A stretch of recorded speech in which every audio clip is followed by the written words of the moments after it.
The forgetful potion lease, Mochi, after attending to Chu Yihan, finally found a moment to visit Su Yingxue. Seeing Su Yingxue leisurely preparing medicine, mumbling to herself, not knowing to whom she was speaking, Mochi knocked on the door. "Princess, may I come in?" Su Yingxue looked up and said to little Ginseng, "All right, you go practice now." Then, she waved Mochi in. "Come in." Mochi stood opposite her, his sword properly secured at his waist, young and handsomely boyish, his eyes like a galaxy, which were a pleasant sight to behold. Su Yingxue's hand rested on the copper pestle used for grinding medicine, as she appraised him with composure. "Mochi, just speak your mind, there's no need for politeness with me. You've served His Highness for so long, and you don't need to stand on ceremony with me, your princess." "I would like to ask the princess for a certain medicine," Mochi stated bluntly. Su Yingxue blinked. What medicine? She knew that Mochi had been injured in the eye before and had taken some time to recuperate before hurrying to the Great Wei dynasty. But Chu Yihan's men were particularly resilient to injuries, so Su Yingxue hadn't been too concerned about Mochi. Now that Mochi had spoken up, she certainly wouldn't refuse. "The princess is peerless in medical skills. I wonder if you have ever developed a medicine that can make one forget feelings." Mochi's amber eyes unwittingly spread a trace of pain. Su Yingxue paused. No. Such a medicine was indeed beyond the scope of her current research. Mochi was the first to come to her seeking such a remedy. "Could the princess consider the loyalty I've shown His Highness over the years, and my utmost effort to protect the princess, and develop such a medicine for me?" Mochi's tone was quiet, pleading, and his voice gradually grew moist. This room was small, and sorrow could be contagious. Su Yingxue also began to feel the sadness. Mochi had feelings for Hong Lian, a fact she learned later, and Mochi had even apologized to her for causing misunderstandings between her and Chu Yihan before, saying it was his fault, and he had accepted his punishment. Now he was asking for a medicine to forget feelings. Su Yingxue gazed steadily at him. "Are you certain? Do you really need to rely on medicine? It is not impossible for human effort to achieve this. You are the most formidable person by His Highness' side, the leader of the Shadow Guards, with outstanding achievements and perseverance. Over time, you will surely forget her. Moreover, you will meet many people in the future, and you are bound to find a better miss, who will bring you good fortune." "There won't be another," Mochi said, looking down. Su Yingxue seemed to hear something shattering in the air, breaking so cleanly. The feeling told her it couldn't be picked up, couldn't be restored. Just as she was wondering how to comfort Mochi, she heard his muffled voice, filled with profound depression. "Love is a terrifying thing. It turns a person's name into a seal, closing off your heart. You can't escape, and no one else can enter." Su Yingxue was taken aback. Really? That terrifying? She attempted to imagine it, what it would be like if she were to give up Chu Yihan and be with someone else. The feeling of her heart being torn and in pain was very real. She couldn't do it. Love indeed was terrifying. She promised Mochi, "I will do my best to develop it for you, but it will take time. I may even need to go back and ask Saint Juan for help, but I will get the medicine for you." "Thank you, princess."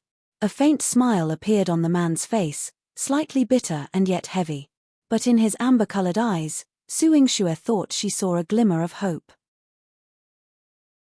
Su Hao falls into enemy lines lease. She could only hope that she could bring Mochi a glimmer of hope. It seemed that her mother's medical skills had mentioned a medicine that could control a person's memory. She began to peruse her mother's letters as soon as she entered Medicine King Valley and also took the opportunity to write a letter to Princess Rongsheng, asking her for some advice and references. At this moment, she had no idea what kind of dire straits Princess Rongsheng was in. When Ahong received the letter, he reported to Chu Yifeng with some difficulty, "Master, this letter, should it be given to Princess Rongsheng?" More and more stunning female slaves surrounded Chu Yifeng, attending to him.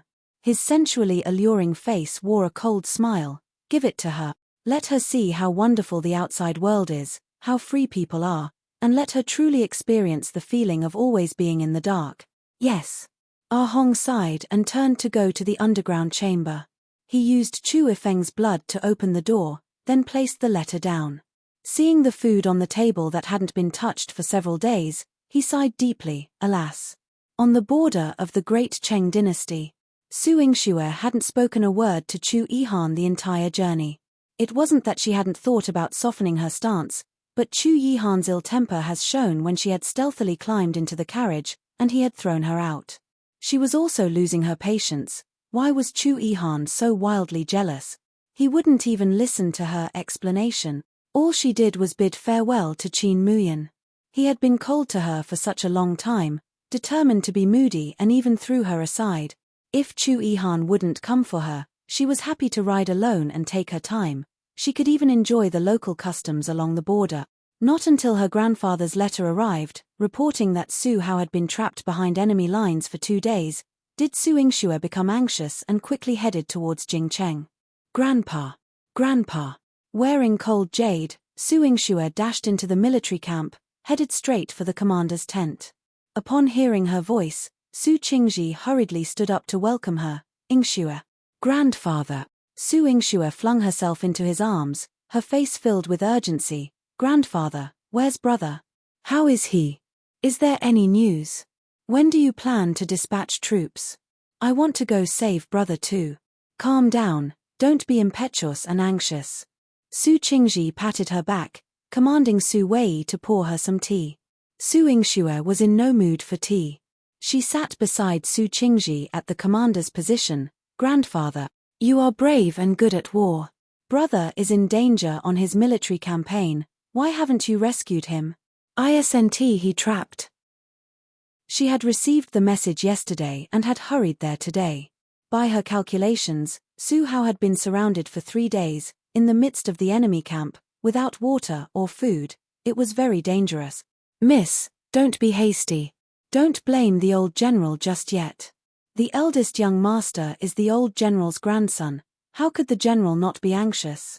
It's just that, given the situation, the general cannot dispatch more troops now.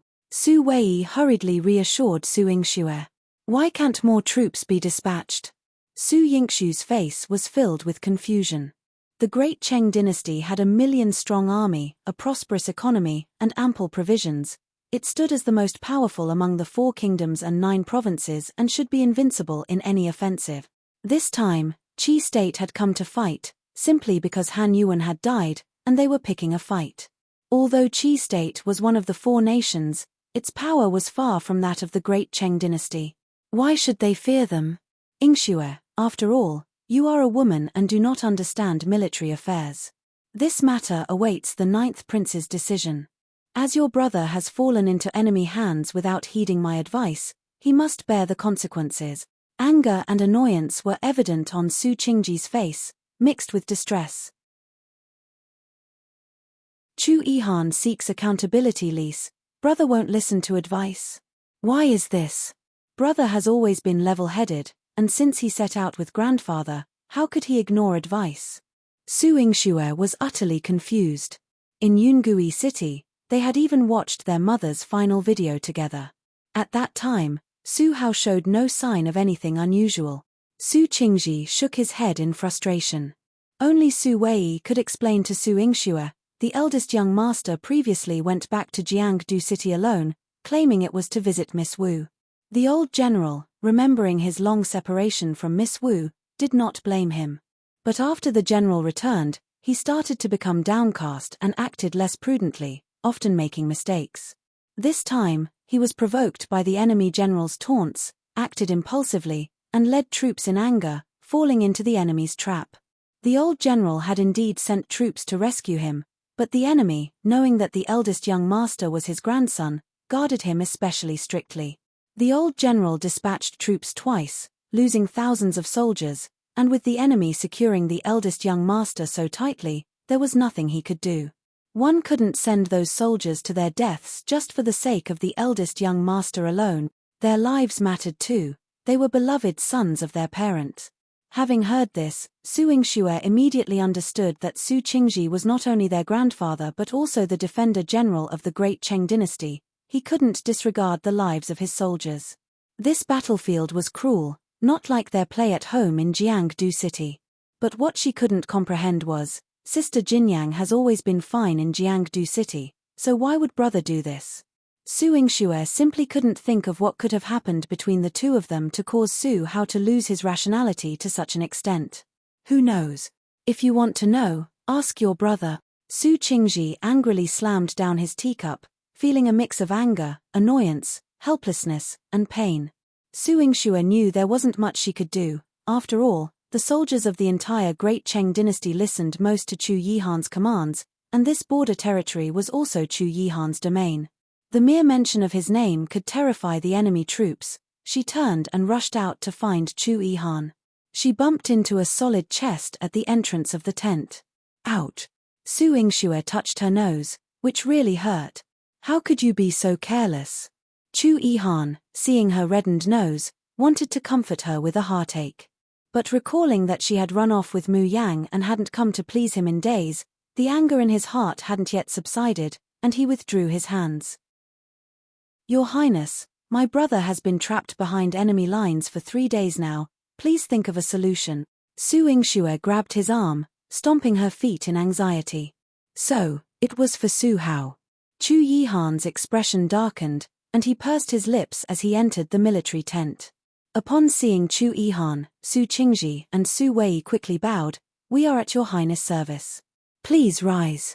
As soon as Chu Yihan entered the military camp, he emanated an aura of majestic fortitude, his whole being exuding an imposing and confident air as if he owned the entire battlefield. He had already received reports earlier that Su Hao, unable to bear the taunts of the enemy, had recklessly led his troops out, losing not only men and supplies but also getting himself trapped behind enemy lines. Chu Yihan began by reprimanding Su Hao, as the General Weiwu with rich combat experience, has still committed such a basic error, causing loss to our troops and supplies and damaging the dignity of our forces. Your Highness will definitely not let this go unpunished. Anger was evident on Chu Yihan's face. Su Qingji and Su Wei hastily knelt down with Su Qingji saying, I have failed in my strict upbringing, leading to Su Hao making such a mistake. I am willing to share in his punishment. He kowtowed deeply to Chu Yihan, while the other military commanders in the tent also knelt, not daring to speak. Su Qingji is punished least. Su Yingxue was desperate as she rushed in front of Chu Yihan. Your Highness, now is not the time to talk about crimes. Brother is still in danger, we must rescue him first. Yingxue, don't be presumptuous in front of your Highness. Step down. Su Qingji scolded coldly. Yingxue felt a stifling sensation in her chest. She had always been informal in front of Chu Yihan, but now, with Su Hao trapped by the enemy, Chu Yihan was being so heartless. Yingxue turned and knelt down in front of him. Your Highness, can't we rescue brother first? Do you really want to see something happen to him? Su Hao was her real brother, and Wu Jinyang was still waiting for him in Jiangdu City. Insolence. Chu Yihan looked at her coldly. Su Yingxue disregards military discipline and is to be confined for 10 days immediately. She is not to be released until the military affairs are concluded. With a wave of his hand, a commanding officer approached Su Yingxue to escort her away. Yingxue refused to go, so she was bound and taken away. Chu Yihan, I must save my brother. Su Yingxue's voice still echoed in the tent. Su Qingji's expression was grim, and he kowtowed deeply. This humble official has failed to discipline Su Hao properly and to manage my granddaughter. I voluntarily accept the punishment of 30 military canes and to be executed publicly. I hope for your Highness forgiveness. Go ahead. Chu Yihan didn't stop him and gave the order, summon all the commanding officers to witness the execution in person. If anyone dares to put their own interest first and disobey military orders in the future, they will be executed without mercy. Yes. The atmosphere inside the tent was one of severe military discipline. Outside the military tent, Su Qingji knelt before the command tent as the commanding officers watched the execution.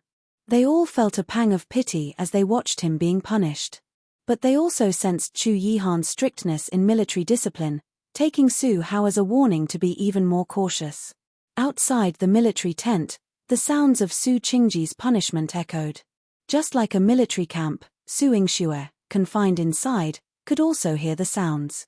Mo Qi came to Chu Yihan's side to report, Master, the princess is crying. Chu Yihan's heart sank. He closed his eyes, and when he opened them again, his gaze was sharp as a blade. Deploy 10 shadow guards to watch her day and night. If she steps 1 foot out of the tent, your highness shall show no mercy. Yes. Mochi relayed the order. Although he knew Chu Yihan was acting out of necessity, he couldn't help but ask on behalf of Su Yingxue, Your Highness, what are your plans for rescuing General Su? Su Hao was Chu Yihan's brother-in-law.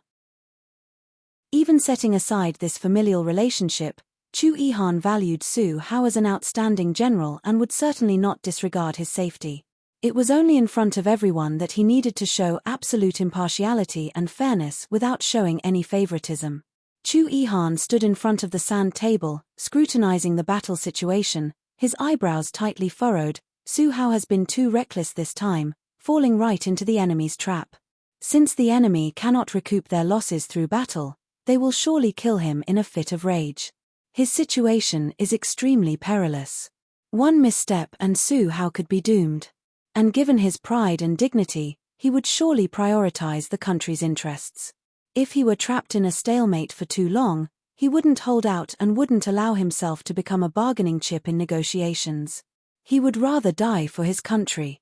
This was something that greatly worried Chu Yihan. Chu Yihan had not slept all night. In combination with the reports, he meticulously went through the entire battle situation. Su Qingji was severely injured and had to rest in bed for the night. The next day, he first went to visit Su Yingxue. Seeing her tied up and behaving, Su Qingji was somewhat relieved. He patted her shoulder and instructed her, "Stay here quietly and don't cause a fuss. Your grandfather and your highness will take care of rescuing your brother. You mustn't add to the chaos." Using Su Hao as a leverage lease, "Grandfather," Su Yingxue's eyes reddened, "I'm so skilled in medicine, I can help too. Take me with you, I can save my brother. What if brother's injuries are severe? And your wounds?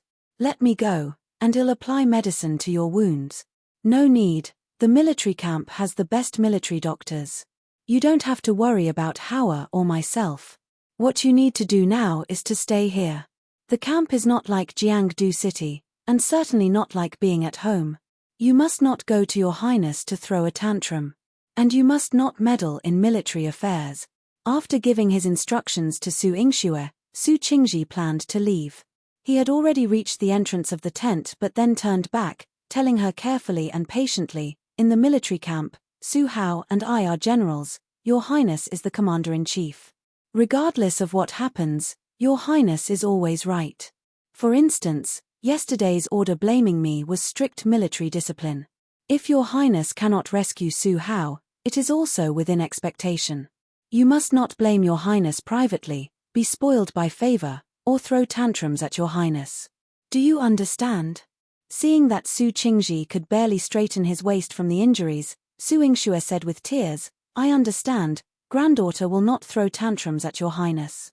"Good, stay here peacefully until the war is over." Supported by Su Wei, Su Qingji walked out.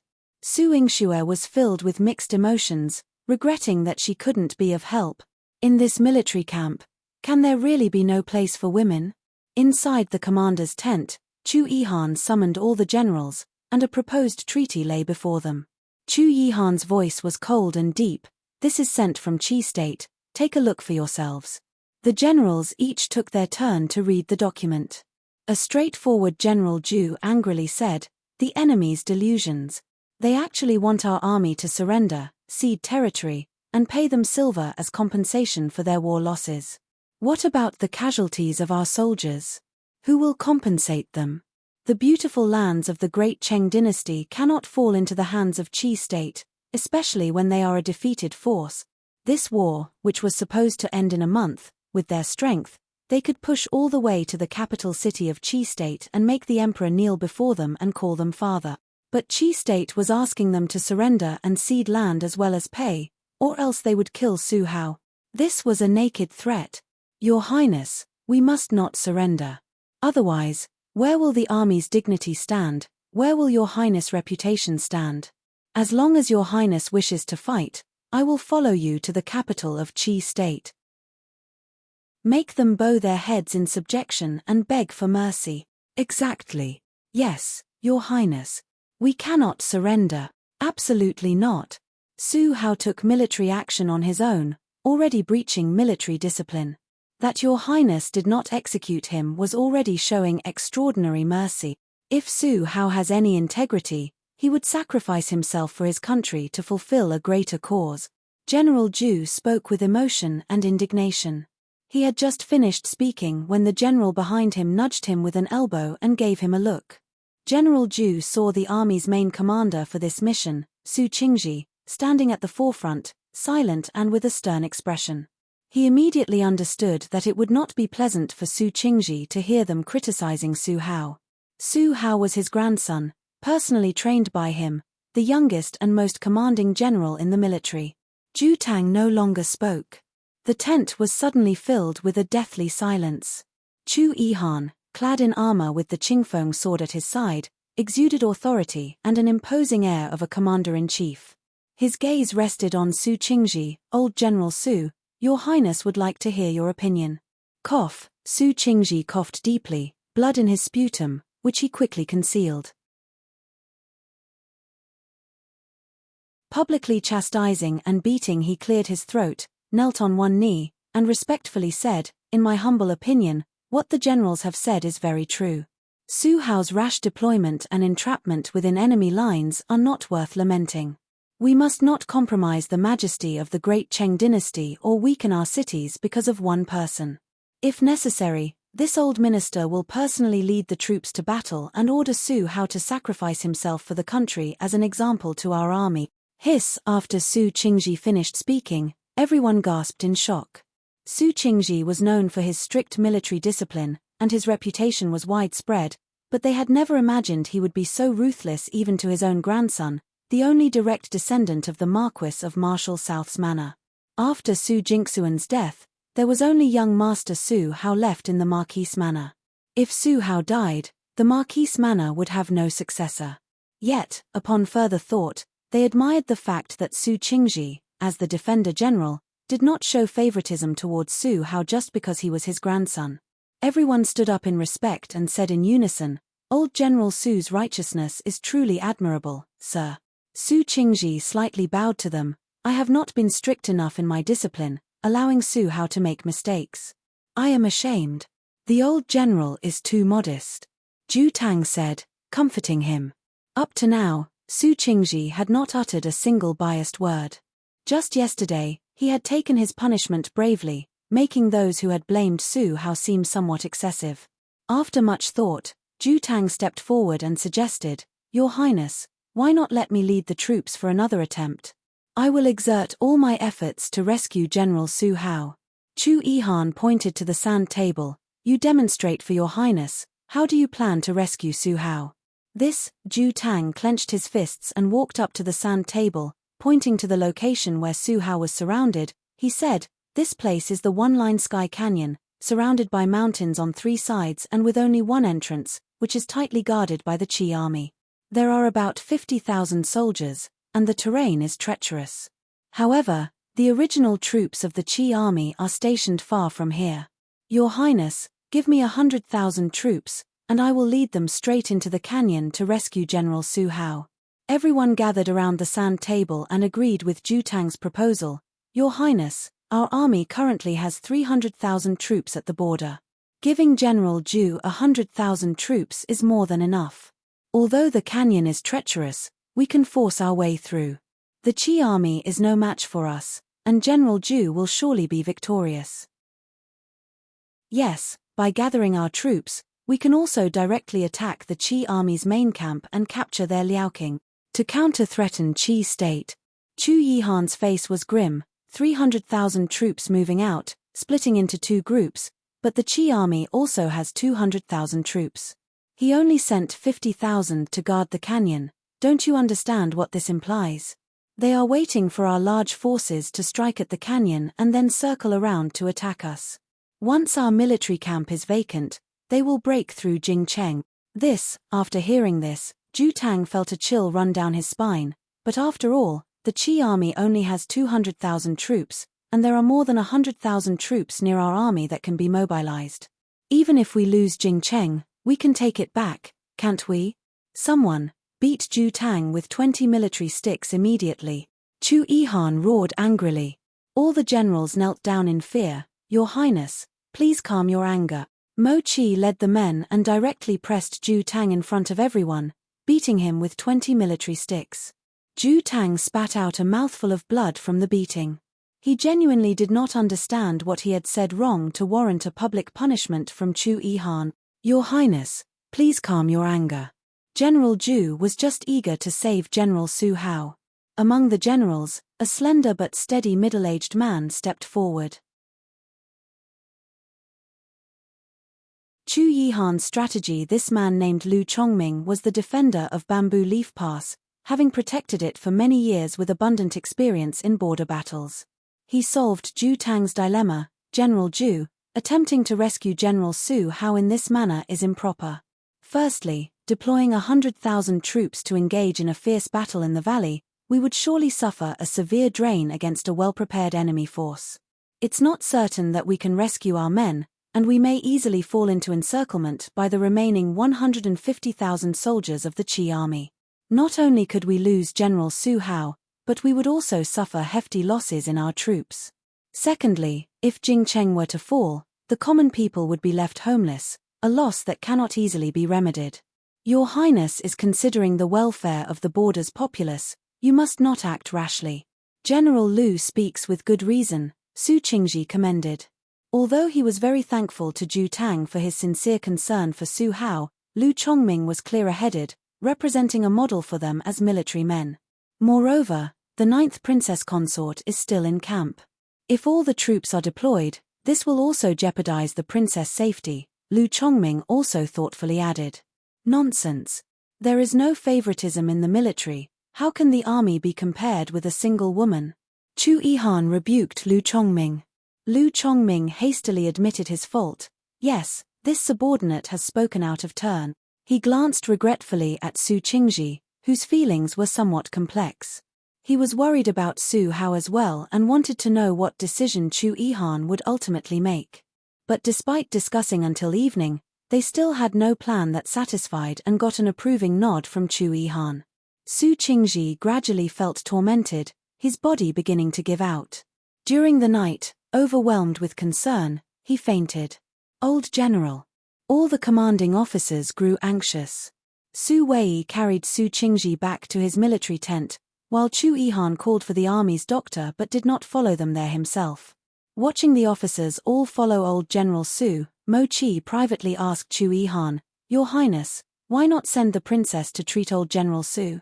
There's no army physician with superior medical skills to the princess here. After all, Su Yingxue would devote herself wholeheartedly when it came to her own grandfather. Chu Yihan shook his head. There is a spy within our ranks. What? Mo Qi's eyes widened in shock. Chu Yihan walked over to the sand table again, eyeing the terrain and topography laid out before him, his thoughts growing more intense. Su Hao might act rashly out of emotional agitation, but the trap set by Qi State was all too easy. Cunning Qi army, no need. You all may leave. Old General, you must take good care of yourself. Lu Chongming's voice came through. Zhu Tang was outside too. Old General, let us come in and see you. No need, cough cough. This old man wishes to rest now, thank you all for your concern. Su Qing, pretending to cough a few times and making the sound of getting into bed, convinced the gathered crowd outside the tent to disperse. Once the sound of footsteps had vanished, Chu Yihan spoke faintly, Old General, can your body still hold up? Su Qing lifted the quilt, intending to get out of bed. This official is ashamed, putting Your Highness. No need for formalities, at this moment, I am your grandson-in-law. In the darkness, Chu Yihan accurately steadied him. Su Qing was somewhat touched but also puzzled. Your Highness, this is to deceive others, but why go to such lengths? As soon as Chu Yihan entered the military camp, he had Su Yingxue tied up and put under watch, and had not shown any kindness to this old man. Initially, Su Qing thought Chu Yihan's anger to be understandable, but now with his covert late-night visit, his motives were inscrutable. Inconveniences abound in the military camp. Your Highness' previous cold treatment, and also the attitude toward Ingxue, I beg the old general's forbearance, Chu Yihan said, his voice holding a trace of apology. Your Highness need not do so, it is all as it should be, but have you noticed something, Your Highness? You act with such caution, there is a hidden traitor in the army. Chu Yihan's tone was very certain, without the slightest hesitation, startling Su Qing. In the army, after his shock, Su Qing struggled to regain his composure. The military commanders have always dedicated themselves to the great Cheng dynasty with utmost discipline. How could there be a traitor among them? This was even more unexpected to him than Su Hao's actions. If there were no traitor, Su Hao couldn't possibly be trapped in enemy territory. It's already the 4th day, and if Su Hao is still alive, it's not because he hasn't sacrificed himself for the country, but because he's being held captive in the enemy camp, unable to move. Chu Yihan had intimate knowledge of each of his commanders. Regarding Su Hao, he was sure of 2 things. Firstly, Su Hao was not someone who would act rashly and charge directly into the enemy's camp. Secondly, he knew that if Su Hao had any capacity at all, he would not have been trapped in the enemy camp for so long. It would be better to say that he was under house arrest rather than being besieged. The enemy was holding him as a bargaining chip, aiming for both fame and profit.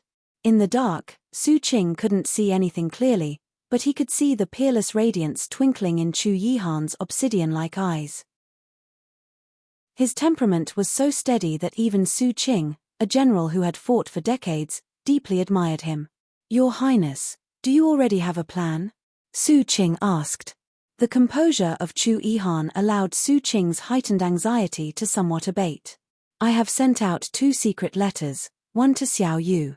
In Xiao Yu's hands is a work team that can break through any cliff or precipice within a day. During my battle with Qin Mu Yang, I had witnessed their capability. I will request they create a secret passage in Gorge Skyline, to facilitate my search for Su Hao.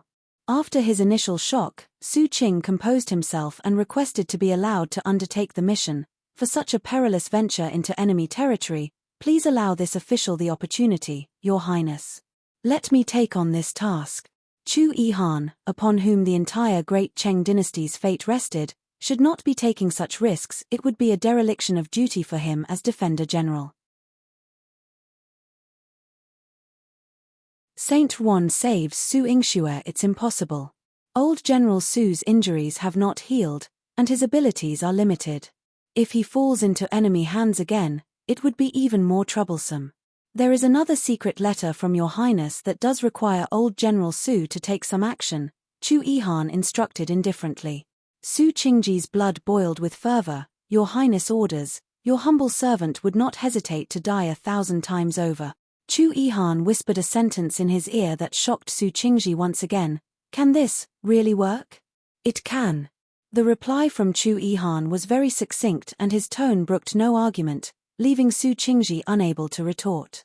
After Chu Yihan had left, although Su Qingji tossed and turned sleeplessly, he felt great admiration in his heart. Chu Yihan, truly a rare talent of a general and an emperor. It really was Su Yingxue's good fortune to have married him. Into the tent where Su Ingxue was trapped, a figure slipped in. Su Ingxue had her silver needle ready in hand, and was about to shoot it, when a seductive low voice rang in her ear. Daddy's here to save you, can you show a bit of gratitude? Saint Wan? Her eyes sparkling like stars, Su Ingxue blinked and then leaped for joy. How did you get here? Hurry, untie me. Chu Yihan's handiwork was truly ruthless. She did not know what kind of ropes had been used on her, but she could not break free at all, not even able to move, which was suffocating her. Hold on, this rope is made by the Qianji sect's Yu family. It looks like rope, but inside it's all twisted with diamond dust. Even if you tear your skin apart, you won't be able to break free. Saint Wan fumbled with the knots behind Su Ingxue for a while before he finally managed to untie them for her. Ah! Sighing in relief, Su Ingxue turned around and was about to rush out. Come back. Saint Wan grabbed her and knocked hard on her head. Are you dumb? Outside is full of Chu Yihan's shadow guards. Do you think you can get out now? The moment you step one foot out, the next foot will be tied up and dragged back in. Are you dumb or what? That made sense to Su Ingxue. She couldn't defeat the shadow guards. But that made her curious. If it's full of shadow guards outside, how did you old hag get in? I slipped them a sleeping draft when they weren't expecting it and snuck in. How about that? Aren't you impressed by me? Saint Juan was bursting with pride, looking for praise. Impressive. Then go and slip them some more, knock them out and get me out of here. Su Yingxue urged Saint Juan. She could use the drugs herself, but it was better to let Saint Juan carry the can. If Chu Yihan found out she had run away, she'd just pin the blame on Saint Juan and let him take the fall as the culprit. Saint Juan knocked on her head again. Have you gone stupid from being tied up by Chu Yihan? Even if you get out now, what use is it? You can't save your brother nor lead an army into battle. If you go out now, you'll just get caught by Chu Yihan for nothing, wasting everyone's effort. Now you've said it all. So why did you come to find me? Small talk. For small talk you have to pay extra. Su Yingxue showed her teeth and grinned, wishing she could bite Saint Juan. Having hit a nerve with Su Yingxue's intelligence, Saint Juan finally had a chance to feel smug and happily plopped down on Su Yingxue's bed. You just don't understand. Tonight, you should sleep peacefully. Tomorrow, I will take you with Chu Yihan to sneak into the valley to rescue your brother. Hey! Your Highness is willing to save my brother. How do you know? Elated beyond expectation, Su Yingxue remembered Su Qing's words weighing on her like a boulder. She was always worried that Chu Yihan in the military camp wouldn't pamper her as he did in usual days and would truly leave Su Haoan cared for the sake of the army's soldiers. Xiao Yu's tunnel lease. If something happened to her brother, the relationship between her and Chu Yihan, it would be completely deadlock. Are you stupid? You're Chu Yihan's beloved sweetheart, and Su Hao is your brother. How could he not save him? Moreover, Chu Yihan's lifelong reputation, he can't tolerate the Qi army trampling on his face and touching his big brother-in-law. Last night he had Mo Qi send out secret letters. I intercepted one, which was meant for Xiao Yu. He asked Xiao Yu to dig a tunnel leading to Skyline. I guess he's planning to go alone first to investigate your brother's situation and then figure out a rescue plan, while sweeping up this suicide squad of the Qi army in one fell swoop. Your Highness really thinks things through. Su Yingxue exclaimed in admiration, and Chu Yihan really could hold back. Keeping such a secret from her, he decisively tied her up here. You have to say, this man is awesome. Okay, instead of praising your hubby, you'd better hurry up and make a human-like doll to put here as a decoy. Tomorrow, we will follow Chu Yihan. With the doll here, you can throw a tantrum or whatever. Otherwise, once the shadow guards come in, it can cover for you for half a day or a day. Saint Juan clanked out a bunch of tools for Su Yingxue, not sure how he managed to bring them in, but it was enough to make a human-like doll as big as Su Yingxue. Having said that, Saint Juan collapsed on her bed to sleep shamelessly, with no intention of helping Su Yingxue with the work. Su Yingxue had just moved her things into Medicine King Valley, comfortably making the doll. Little Ginseng blew a breath on the finished doll, and it even moved, startling Su Yingxue so much she nearly sprained her tongue. It won't really become me, will it? Little Ginseng's bun-like face revealed a mocking smile. Dream on. That breath will only allow it to move for a day at most. It'll help you disguise. Your hubby's shadow guards won't notice you've quietly slipped away within a day. Su Yingxue tried it out, and the doll even breathed. Absolutely brilliant. She couldn't help but praise Little Ginseng. Being alive for thousands of years really does make a difference. Nonsense. If I were just like any of you mortals, how could I show off any superior advantages? Little Ginseng rolled its eyes, feeling disgraced being her integrated system for so long as Su Yingxue had ended up like this. But there was nothing it could do about it. Who told it to be unlucky? Who told it there was no choice? It was really depressing. Su Yingxue pinched Little Ginseng's bun-like face. Don't think I don't know what you're thinking. Try being inside someone else's body, and see if they wouldn't have stewed you for nourishment long ago. She had already loved her for a very long time.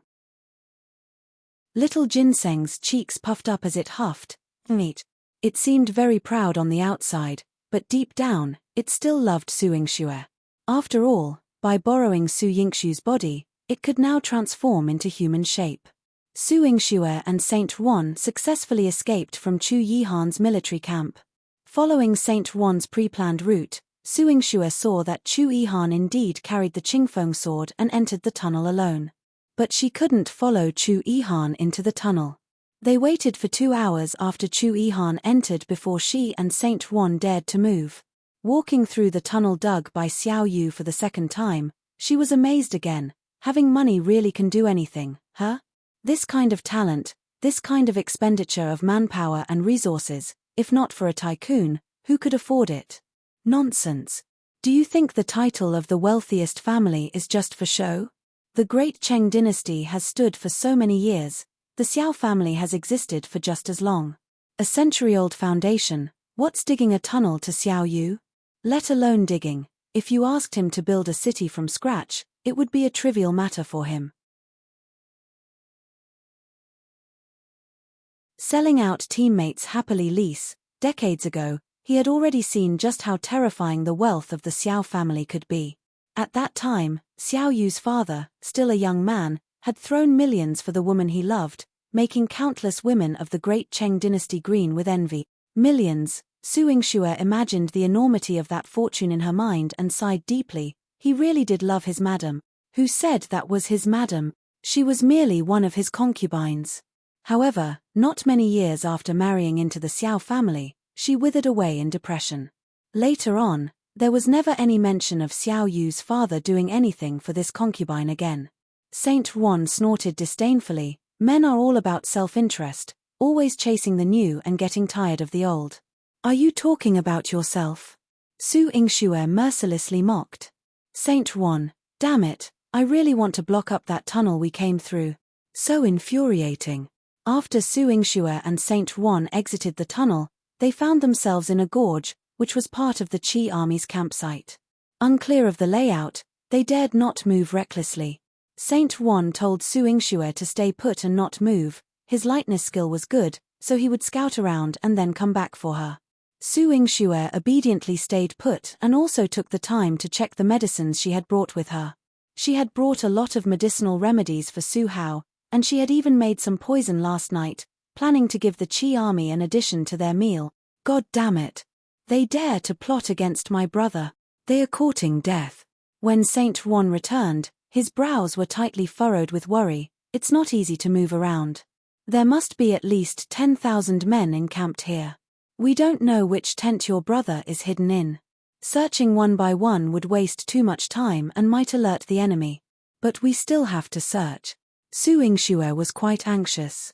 She worried that with Su Hao's character, he wouldn't be threatened by the enemy army, and it was very likely that he would commit suicide to not become a burden to the main force. If he were to die, just thinking about it made Su Yingxue's heart ache, and there was also Wu Jinyang in Jiangdu City, who had been waiting all along for her brother to return. Saint Wan suggested they not take the risk and wait until night to search each tent. Su Yingxue and he waited together until it got dark when the Qi army's vigilance had somewhat relaxed, and then the two of them stealthily infiltrated the military camp. It was Su Yingxue's first time entering enemy territory. She was extremely cautious, not daring to carelessly scatter any of the poisons she carried. Not until a shadow flitted before her eyes and she was dragged into a tent. Just as Su Yingxue was about to strike, she was captured by Chu Yihan, who seized her wrist. Your Highness. Su Yingxue instantly stiffened all over, excessively guilty. Saint Wan, behind her, was on tiptoe, ready to flee. Get back here. Chu Yihan said sternly in a low voice, and Saint Wan, with the tips of his toes touching the ground, positioned himself behind Su Yingxue. Both he and Su Yingxue dared not speak, silently enduring the immense pressure emanating from Chu Yihan's presence. The air suddenly became thick. Su Yingxue felt as if her heart were frozen by the coldness emitting from Chu Yihan. She couldn't help but reach out and poke Chu Yihan's arm with her finger. Your Highness, don't be angry Tilda, I was just worried about my brother, and Saint Wan just happened by and offered me a hand. Saint Wan didn't dare move, thinking, good brother, didn't sell me out at the critical moment. That's worth it. But the next thing Su Yingxue said was, originally, I was planning to obediently listen to you and Grandpa's words, to be tied up in the military camp and wait, but Saint Juan insisted on untying my ropes, knocking out your shadow guards, and even discovered your secret tunnel to bring me over. I couldn't resist him. Saint Juan? Su Yingxue, you son of a, shut up. Chu Yihan's brow was deeply furrowed. If you want to be a meal on the enemy's plate, go ahead and walk out on your own. Lu Ying Lise, Saint Juan vehemently shook his head. I don't want to. Had time allowed, he would have asked for it to rewind so that he could have bound Su Yingxue even tighter, and stuffed his socks into her mouth as well. This ungrateful bastard. Chu Yihan's chest swelled with rage, which he couldn't vent on Su Yingxue. All he could do was furrow his brow tightly. You do not trust your highness. Would I abandon Su Hao without a care? You are so anxious to dash out here to court death. Do you think of marching and fighting as child's play? Your highness, I didn't mean. Had it been Qin Muyan advising you today, would you have patiently waited? Chu Yihan's deep brows and eyes fixed on her. Su Yingxue was stunned for a moment, unable to come back to her senses. Why suddenly bring up Qin Muyan? What does he have to do with this? To Chu Yihan, her momentary distraction was an admission. If someone as heroic as Qin Muyan had immediately waged war on Qi for her sake, without regard for the cost of lives, and rescued Su Hao, surely Su Yingxue would have been deeply moved, wouldn't she? A faint pain throbbed in Chu Yihan's heart. Your Highness, what are you thinking about? What does it have to do with Qin Muyan? Enough. Your Highness does not want to hear you say that name. Each time she said it, his heart ached once more. Can you two not go back and argue later? Now that you're here, at least take a look at him. Is Su Hao dead or alive? Aren't you going to give him a glance? Saint Juan couldn't stomach this dog food any longer and could only say something unpleasant to prick their hearts. And Su Yingxue was indeed pricked to the heart. Your Highness, have you found where brother is being held? How is he now? Su Yingxue frantically shook Chu Yihan's arm. Chu Yihan brushed her hand aside, his gaze cold and clear. He's in the next tent. He waited with Su Yingxue here for the change of guards before they sneaked into the adjacent tent. On the crucifix, Su Hao was bound with thick iron chains from head to toe, utterly exhausted and covered in injuries. Brother, Su Yingxue covered her mouth to stop herself from crying out. Who are you? Behind Su Hao, a woman sounded the alarm. She hurriedly stood in front of Su Hao. After a quick glance over the three of them, she guarded Su Hao even more closely. If you want to kill him, kill me first. I will never let you touch him. Who are you? Chu Yihan asked sharply. Lu Ying was intimidated by Chu Yihan's overwhelming presence, her body trembling slightly, instinctively wanting to kneel in submission. Seeing her protect Su Hao, Su Yingxue attempted a patient explanation. We are not the Qi army, I am his, don't come any closer. Don't you dare approach him. Brother Hao is my husband. I will protect him even if it costs me my life. Lu Ying was a delicate woman but full of spirit, standing fearlessly in front of Su Hao. Husband. Su Yingxue struggled to find the words. Since when did Su Hao acquire another sister-in-law? Lu Ying, show some respect. This is the 9th prince.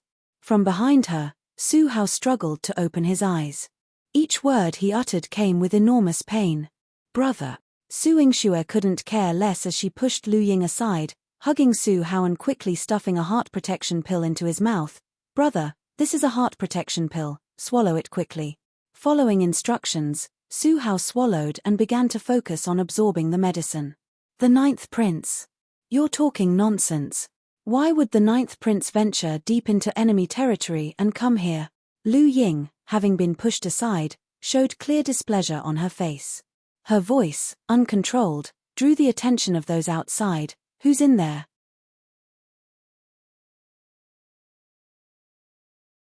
Calling Su Hao husband Lise, the patrolling guards burst in and, seeing only Su Hao and Lu Ying inside the tent, coldly ordered them to behave before leaving. It was only after they had gone that Su Yingxue came out, her brows furrowed at the sight of Su Hao shackled in chains. Brother, bear with it a little longer, we will rescue you soon. Su Hao nodded through the pain. Behind him, Lu Ying was silently observing everything. The 9th prince and Su Hao's sister, Su Yingxue, had both come to rescue him. This was completely different from what she had anticipated. It had disrupted all her plans. Saint Juan was assisting Su Yingxue, using corrosive poison to dissolve the iron chains on Su Hao, while Chu Yihan was observing the surroundings and keeping an eye on Lu Ying. "Are you the daughter of Lu Chongming? Why are you with Su Hao in the military camp?" Chu Yihan's piercing gaze settled on Lu Ying. Military discipline was strict, and the military camp had always forbidden the entry of women. Even Su Yingxue had been tied up and confined upon entering the camp. It was suspicious that Lu Ying could be caught in enemy lines with Su Hao. "Your Highness, I came because I was worried about my husband. I did not expect him to be trapped, and since we are bound by life and death, I will be by his side," replied Lu Ying with an explanation that seemed both reasonable and calm, neither arrogant nor humble, giving away no cause for suspicion. Chu Yihan's eyes narrowed slightly, perhaps because he could feel that Lu Ying, as the daughter of a prominent family, had an unusual calmness and meticulous thought unlike ordinary people. When Chu Yihan was about to ask more, Lu Ying rushed to Su Hao's side, catching his heavy body and supporting him with her slender arms. "Hubby, hang in there. Lu Ying, don't talk nonsense. We are not." Su Hao's face showed an embarrassed expression, indicating his indecisiveness. "Brother, what's going on between you two? You're already betrothed, and Sister Jinyang should be your wife." Su Yingxue hadn't had the chance to say this earlier, but now she felt compelled to remind him. This Lu Ying, she was calling Su Hao hubby as if she were addicted to it. Wu Jinyan's face flashed through Su Hao's mind, causing his expression to darken, and he did not respond to Su Yingxue's words. However, Lu Ying said, "Yingxue, since your brother and I are bound for life, you should start calling me sister-in-law. As for Wu Jinyang, there's no need to bring her up in front of your brother again. My only sister-in-law is Wu Jinyang. Whatever the situation is with you and my brother, I'm not clear on it, but please get your facts straight before addressing me as Your Majesty the Princess," retorted Su Yingxue, unhappy with Lu Ying's assertive attitude. Furthermore, Lu Ying's statement to stop mentioning Wu Jinyang caused her impression of Lu Ying to plummet. She had no comment on Lu Ying's ambition to supplant Wu Jinyang. But the years of affection between Su Hao and Wu Jinyang could not be replaced by someone who had only appeared less than a year ago. A shadow of darkness flitted across Lu Ying's eyes. Given the current situation, it doesn't seem like the time to discuss status. "I, the princess, insist on discussing it now. What will you do about it?" Su Yingxue said with some pride, finding Lu Ying particularly irksome. Lu Ying did not speak for a while, refraining from acknowledging Su Yingxue as Your Majesty the Princess. Before Chu Yihan could say anything, Su Hao spoke gravely. "Lu Ying, Yingxue is the princess and my sister, you must not be disrespectful to her." In spite of being riddled with wounds, he put particular emphasis on his tone for the sake of the way Lu Ying addressed Su Yingxue. A tinge of dimness passed through Lu Ying's eyes as she lowered her gaze. "This nobleman's daughter has seen Your Majesty the Princess, and I hope the princess will forgive me."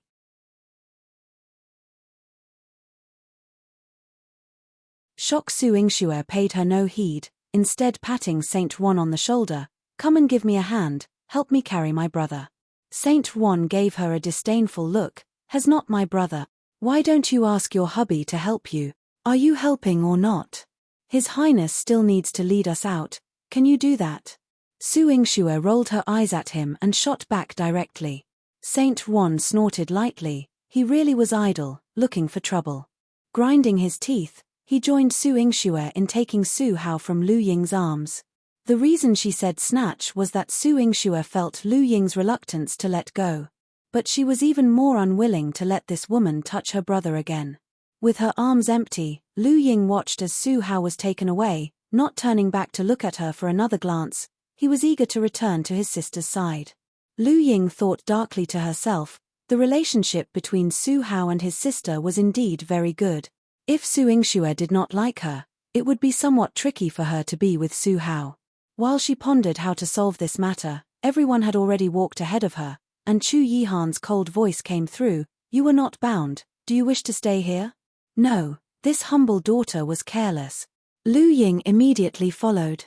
She had not anticipated that Chu Yihan and Su Yingxue could actually create a secret passage into the one-line sky canyon. If they managed to rescue Su Hao like that, she would not be able to fulfill what she promised to the Qi military. So on the way, she picked up 2 pebbles and shot them out with a whoosh, one hitting the Qi soldier's torch basin and the other hitting Saint Juan's ankle. The force was gentle, but it hit the nerve, causing Saint Juan to suddenly fall over. Damn, who's there? The Qi soldiers, alerted by the noise, immediately became vigilant. A small team quickly went to check Su Hao's tent, and upon finding him missing, they immediately sounded the military horn. Someone is breaking the prisoner out, search with caution. Chu Yihan's brows furrowed tightly. We've been discovered. What do we do? We're in a canyon, with only a few of us. Su Hao's heart was filled with worry as they were not far from the canyon Su Yingxue mentioned. Struggling to speak, he said, Yingxue, put brother down, you and His Highness leave through the secret path. I will stay here. If they capture me back, they might not catch up to you quickly, and you could still escape. What are you talking about, brother? We came here to rescue you, how could we possibly leave you behind and run? Su Yingxue was in extreme distress. Even if Su Hao were unharmed, she couldn't possibly leave him alone here, and all the more so now that he was full of wounds. If he returned, wouldn't he just suffer more? Yingxue, you must not act rashly. Now that you are the 9th princess consort, you must prioritize His Highness in all matters. His Highness is so noble and our commander-in-chief. If he falls into the hands of the enemy, it would dishearten our military spirit and give Qi State an opportunity to defeat our forces. Brother cannot bear to see this happen, letting His Highness walk into a trap. I would rather die now to ensure your safety. Su Hao pulled a metal hairpin from his hair and pressed its sharp end against his own neck. Brother, don't. Su Yingxue's eyes widened in shock. A flicker of joy passed through Lu Ying's heart. Yes, Your Highness and Princess, please leave quickly. I will accompany him and buy you some time. As long as she stayed by Su Hao's side, the original plan would not change. No, you go too, back to the military camp, to your father's side. Su Hao gave Lu Ying a shove, pushing her towards Su Yingxue. Hubby, Lu Ying. Su Hao gasped heavily.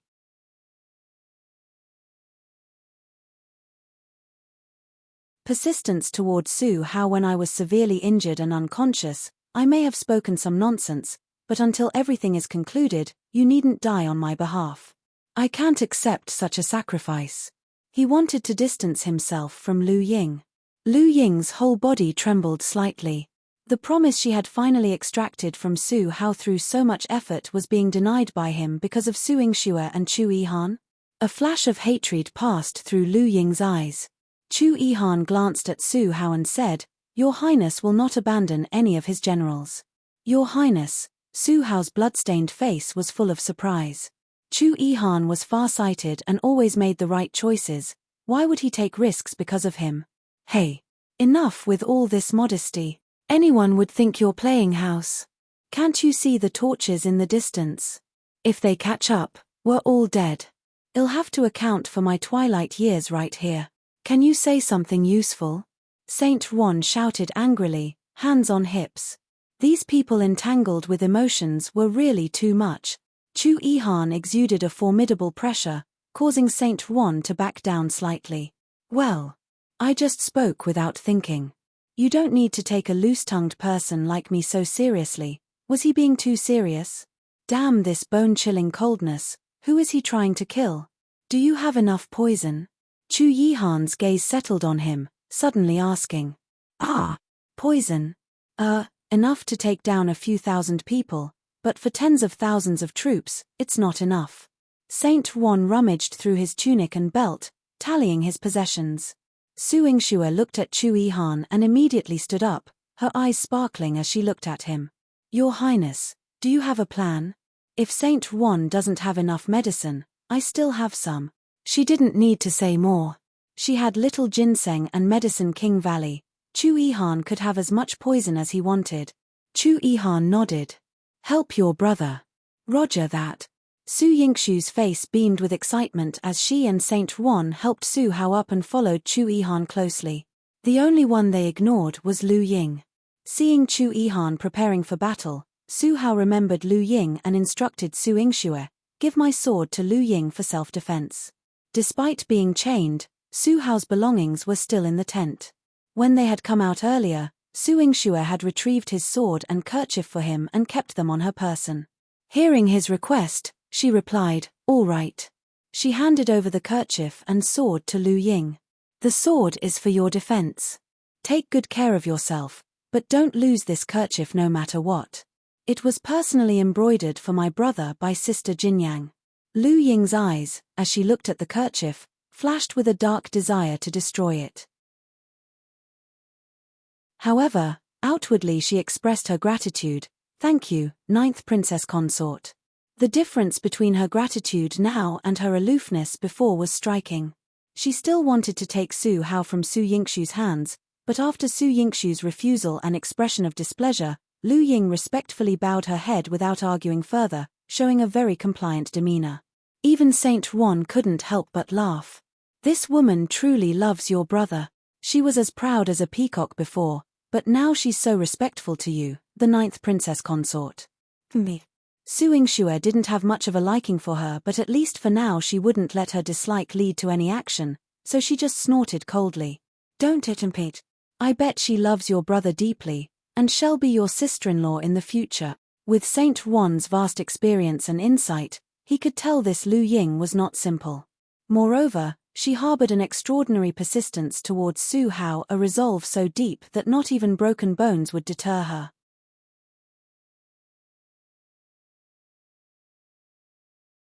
Temporary evasion. Because Chu Yihan was leading the way in front, the three of them hadn't sustained many injuries, and when someone tried to attack from behind, Lu Ying successfully fended them off. So although their progress was difficult, they still managed to tear a hole through the enemy ranks. However, they knew that it would be impossible for just a few of them to fight their way out. Fat. In front, the blood of the enemy soldiers splashed all over Su Yingxue and Saint Wan, and the only thing they could smell in their nostrils was the scent of blood. The enemy general yelled at them, "Stop! You can't possibly escape. Surrender now, or we'll kill you all." Su Yingxue couldn't possibly stop, but Lu Ying retorted, "Don't even think about it. Even if we die in battle, we will never surrender. General Su Hao and I will not surrender, especially now that we have a leader." A leader. The enemy general took a moment to react, then his gaze landed on Chu Yihan, who was holding a sword.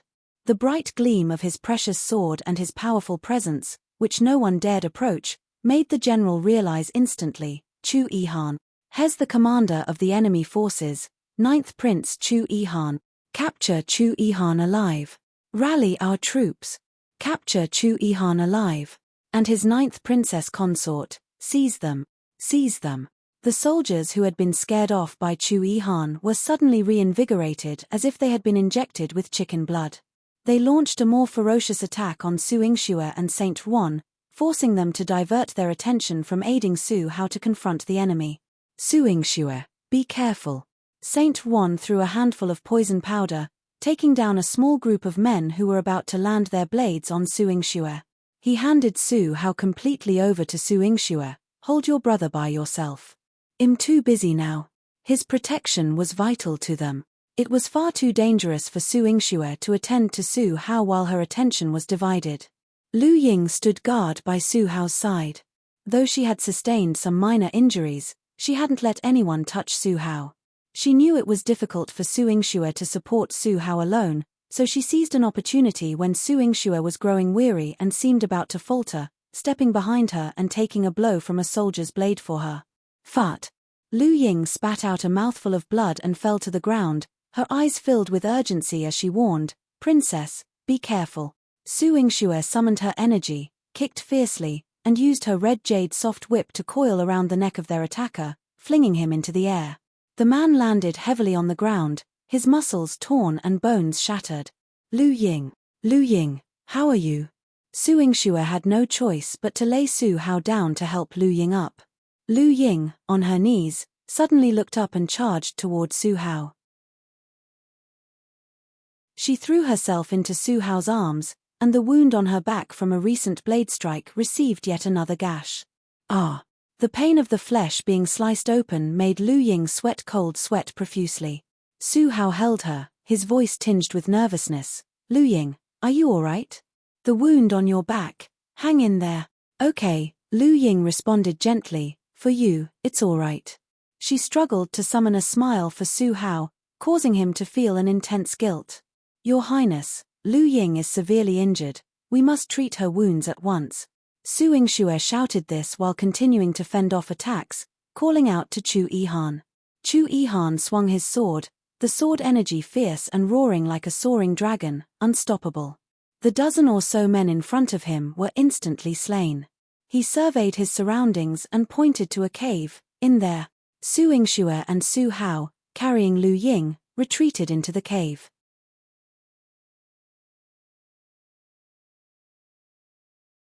It has been 70 years since being enslaved. Chu Yihan looked toward Saint Juan. Release the poison. Hold them back. Roger that.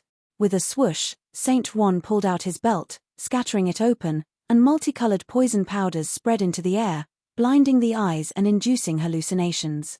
Soon after, all of the soldiers began to vomit blood and fell to the ground. Before retreating into the cave, Saint Juan also placed multiple layers of poison on the ground and in the air, ensuring they couldn't invade in a short time. He ran into the cave, hands on his hips, gasping for breath. Damn, I'm exhausted. Chu Yihan, you sure know how to boss people around.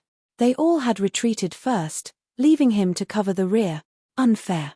And not even a word of worry about him. These soldiers are no match for you in any case. There's no need to worry about you. Chu Yihan glanced indifferently at him and then walked over to Su Yingxue's side. Looking at Su Yingxue, covered in blood, he grasped her arm, pulling her up. Where are you hurt? Su Yingxue shook her head. I'm not hurt. It's not my blood. It's Lu Ying's.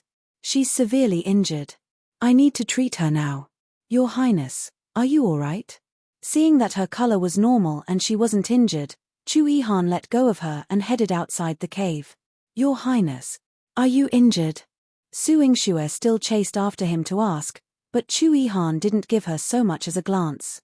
With time pressing, Su Yingxue could only hurry back, to apply medicine to Lu Ying's wounds. Her movements were swift, and she gave Lu Ying some anesthetic, which after taking, made her fall into a deep sleep. Night fell quickly. Saint Juan rubbed his arms, shaking his head and sighing, cold and hungry. I don't know how long the few of us can hold out, and I don't know if Chu Yihan has arranged for reinforcements. If not, we're certain to end up stuck here. Su Yingxue glanced at the weak Su Hao. They needed not only warmth and food but also medicine. She went out, entered Medicine King Valley, and brought back some silk quilts, scooped up some spiritual spring water, and even caught several fish, while also grabbing some medicinal herbs. She dropped a pile of items in front of Saint Juan, instructing him to start a fire and roast the fish. She took charge of brewing the medicine and also gave a silk quilt to both Su Hao and Lu Ying, one for each to cover themselves with. Su Hao and Saint Juan, seeing her conjure these goods seemingly out of thin air, were both astonishingly surprised. Just as Saint Juan was about to ask where these appeared from, Su Yingxue stuffed a steamed bun into his mouth, shutting him up. Shut up. Get to work. No more talking. Saint Juan. It had been over 70 years since he was last enslaved like this. Seeing her attitude toward Saint Juan, Su Hao realized she didn't want to share, so he chose not to ask. Instead, Su Yingxue took the initiative to reassure him. Brother, don't worry about where these things came from. As long as we're here for one day, I promise everyone will live well. We'll definitely get out of here and be safe. Brother, do you believe me? Su Hao nodded. Brother believes you. He didn't need to ask for reasons. The inherent connection within their bloodline naturally led him to trust Su Yingxue unconditionally, without needing any rationale or explanation from her. Su Hao, wanting to recover quickly and not hold Su Yingxue back, took his medicine and then went to sleep.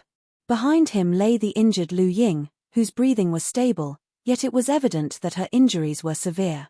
In his mind, the image of Wu Jinyang kept surfacing tumultuously, especially the time he hurried back to Jiangdu City, full of joy to meet Wu Jinyang, only to find her in a pregnant state. This scene played on repeat in his dreams, entangling him like a giant hand tearing at his nerves over and over, pulling out the most unbearable pain from deep inside his heart.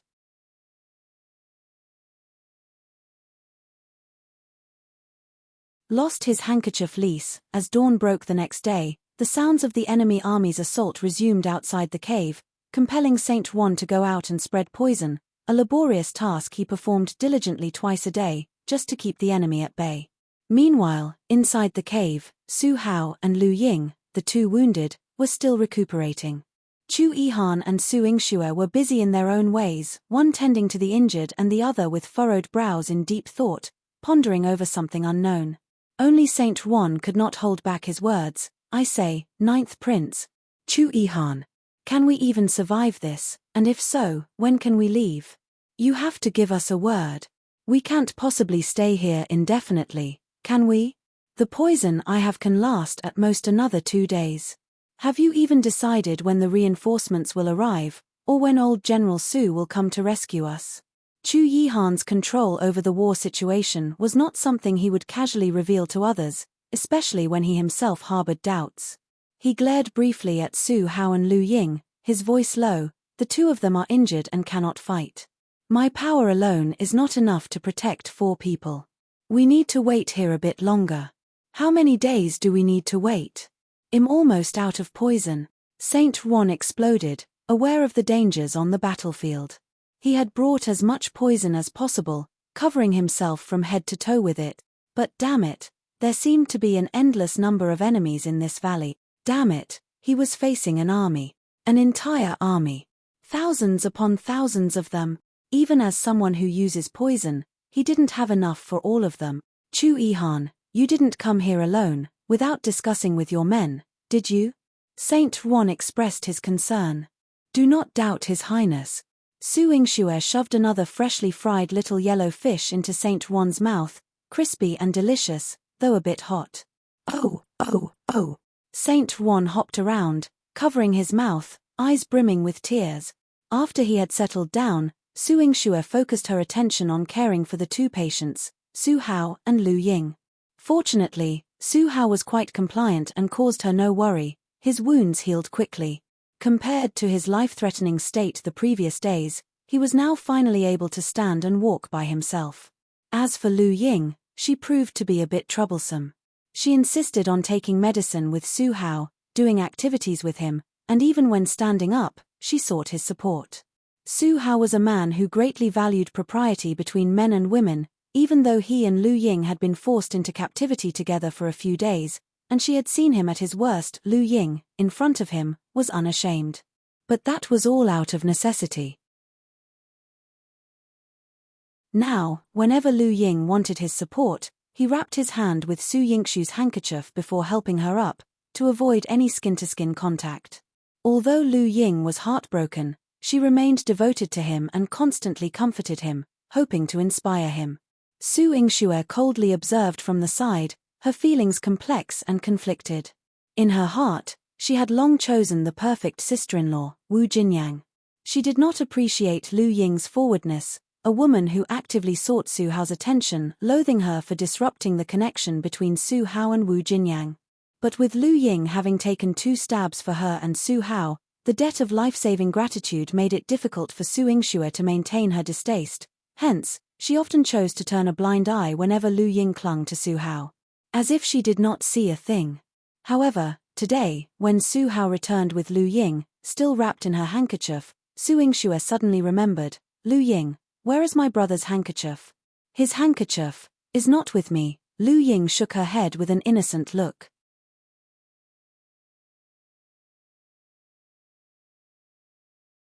Trust Qin Muyan or Your Highness. Lise, Su Hao frowned as well. The handkerchief, I'm afraid the enemy troops have already searched for it and thrown it away. He felt a pang of regret. That handkerchief was embroidered for him by Wu Jinyang, containing her special sentiment, her name, and a specially made corner of spices. He had carried it for a long time, and now it was lost. Not lost. I handed the handkerchief and your sword together to Lu Ying. Su Yingxue reached out to Lu Ying. Where is the handkerchief? Lu Ying seemed to suddenly remember, and then with a full face of apology said, I'm sorry, Su Hao. In the chaos of defending against enemies, I lost it. Lost? Su Yingxue appeared extremely agitated. When I gave it to you, I told you it was an important item for my brother, and you just lost it like that.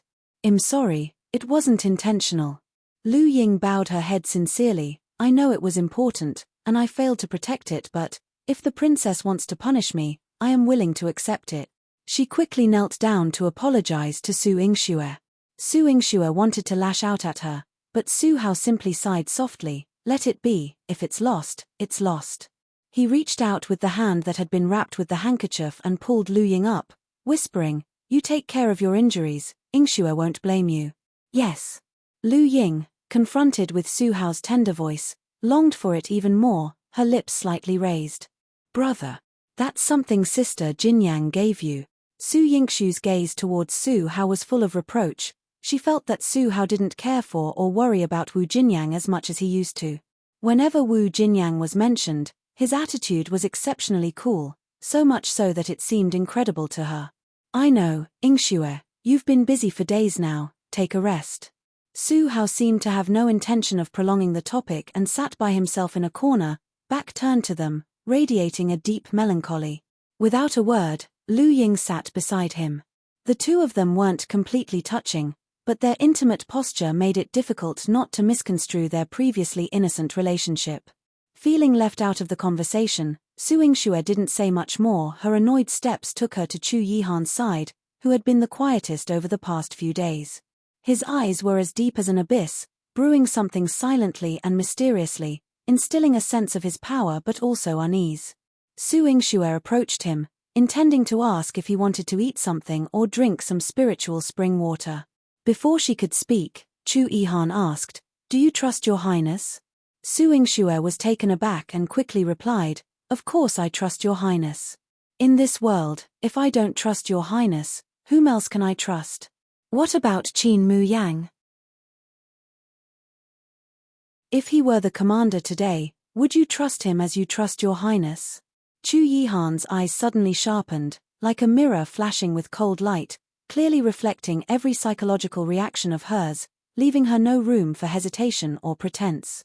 Such a gaze made Su Yingxue uncomfortable, even somewhat averse. Therefore, she didn't bother concealing the truth and spoke frankly, I trust that Qin Mu Yang is also a capable commander.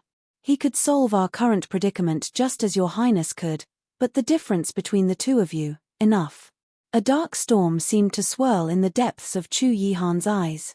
He stood up and walked outside, growing increasingly stern and solemn, like a god impervious to violation, exuding a sense of distance.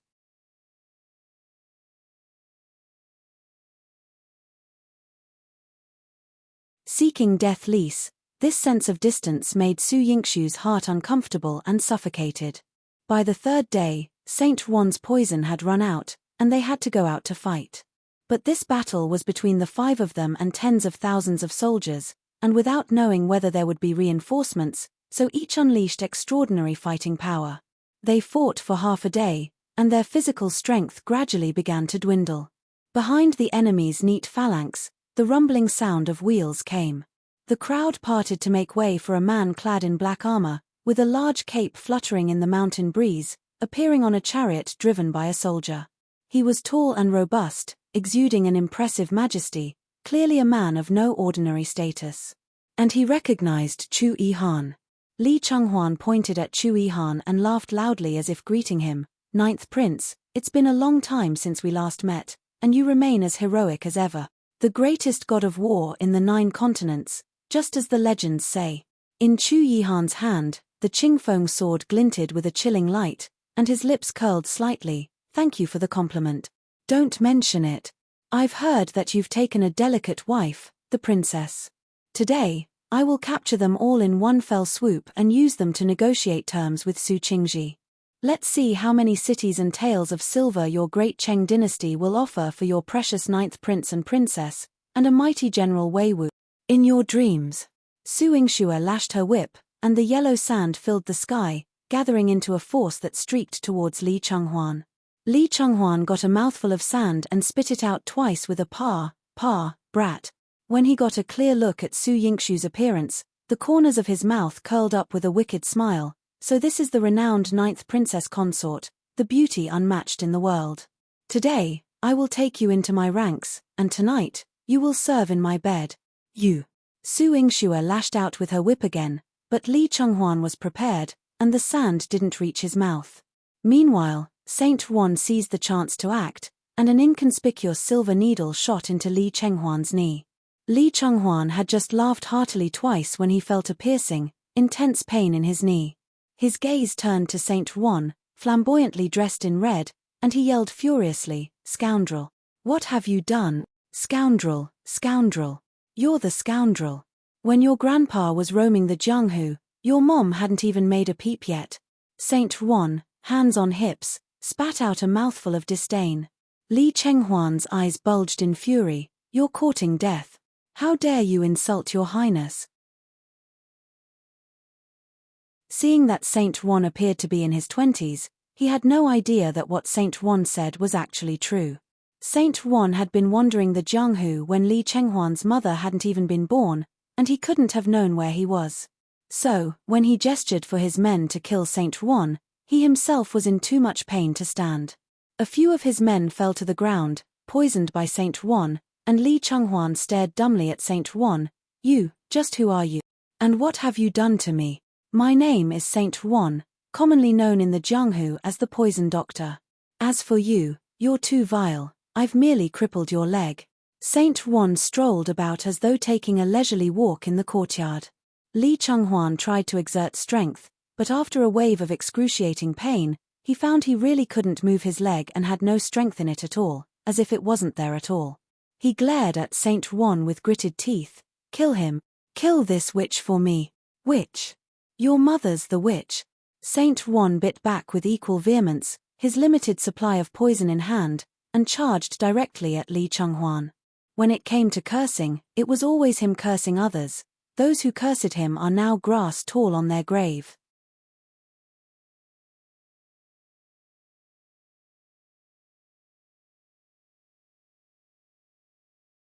Chu Yihan did not give him a moment to breathe, joining forces with Su Qing overnight to encircle and capture him alive, and subdued all the soldiers under Li Chenghuan's command. The battle between Qi State and the Great Cheng dynasty ended in a swift defeat as soon as Chu Yihan arrived, within just a few days. When the news traveled back to Qi State, the Emperor of Qi was so enraged that he fell ill and never recovered, marking the decline of Qi State.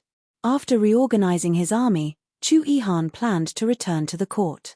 The night before, he treated his officers to a grand drink to celebrate their victory.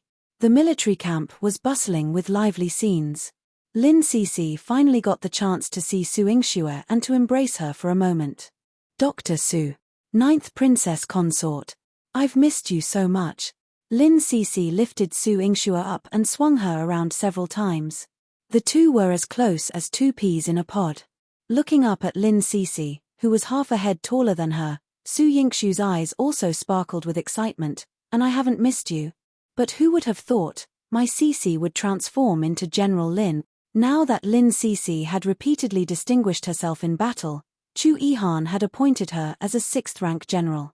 Being appointed to the military, she became the first female general since the founding of the Great Cheng dynasty, a figure of unparalleled prestige at that time. In the military camp, many generals could not help but heap praise on Lin Sisi. Especially General Lin Aotian, who was exceptionally proud. Holding a jug of liquor, Lin Aotian approached Su Yingxue. "I pay my respects to the 9th Princess Consort. Princess, this officer offers you a drink in toast. You must grace me with your acceptance."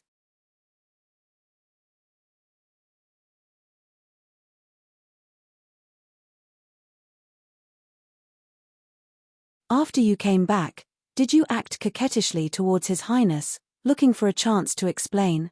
"No. Did the Scarlet Flame King give you any keepsake that His Highness found?" "He gifted me a fine horse. When I heard my brother was in trouble, I rode faster than His Highness and reached the military camp in no time." Lin Sisi smacked her forehead. "Well done.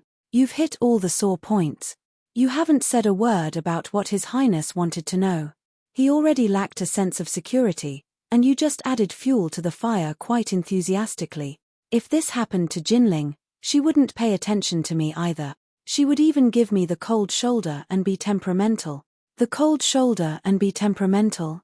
Su Yingxue glanced back and saw Chu Yihan sitting in the commander's seat, drinking his lonely drink, exuding an inviolable coldness, chilling the entire scene by himself.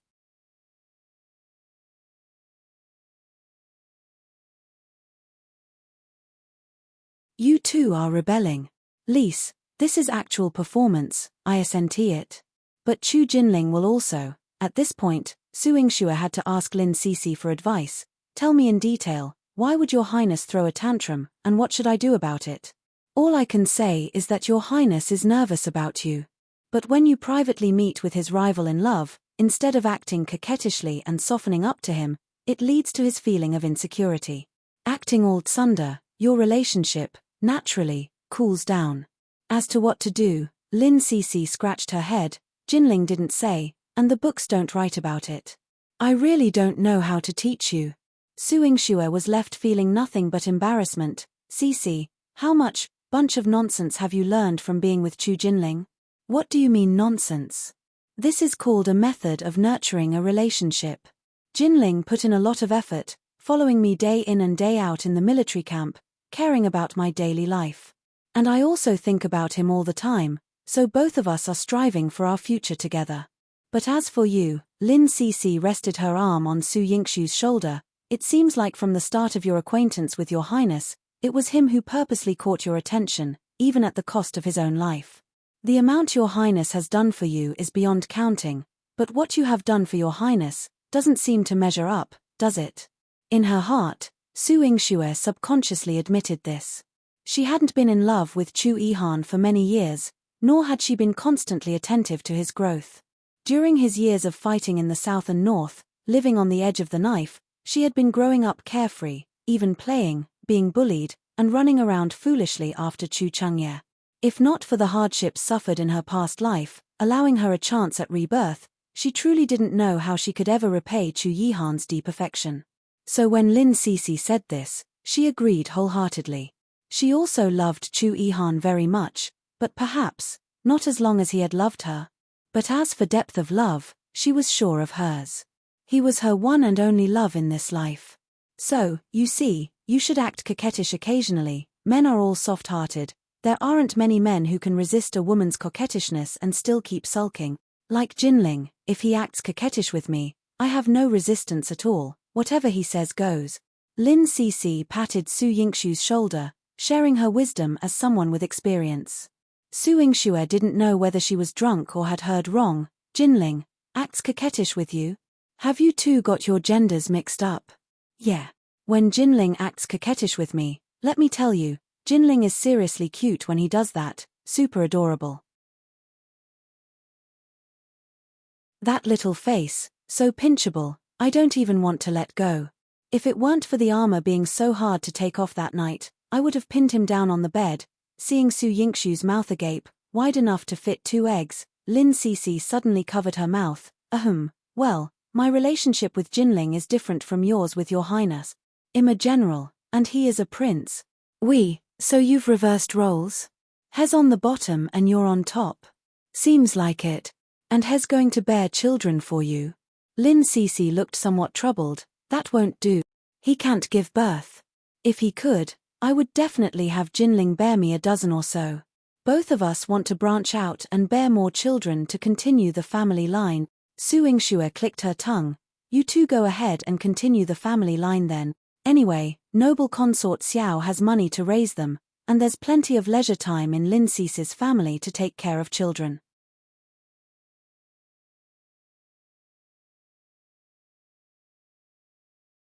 Lu Ying likes Su Hao Lise. Su Yingxue wished them both a swift blessing of offspring, a nest full for life, and boundless good fortune.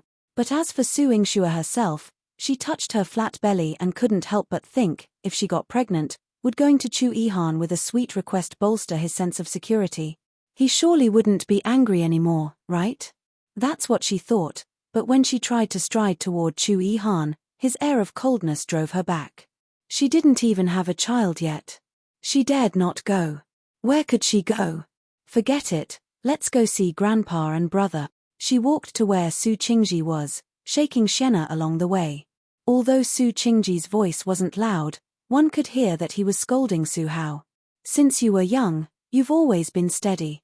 A few mistakes could make you even more outstanding, but what exactly were you thinking this time?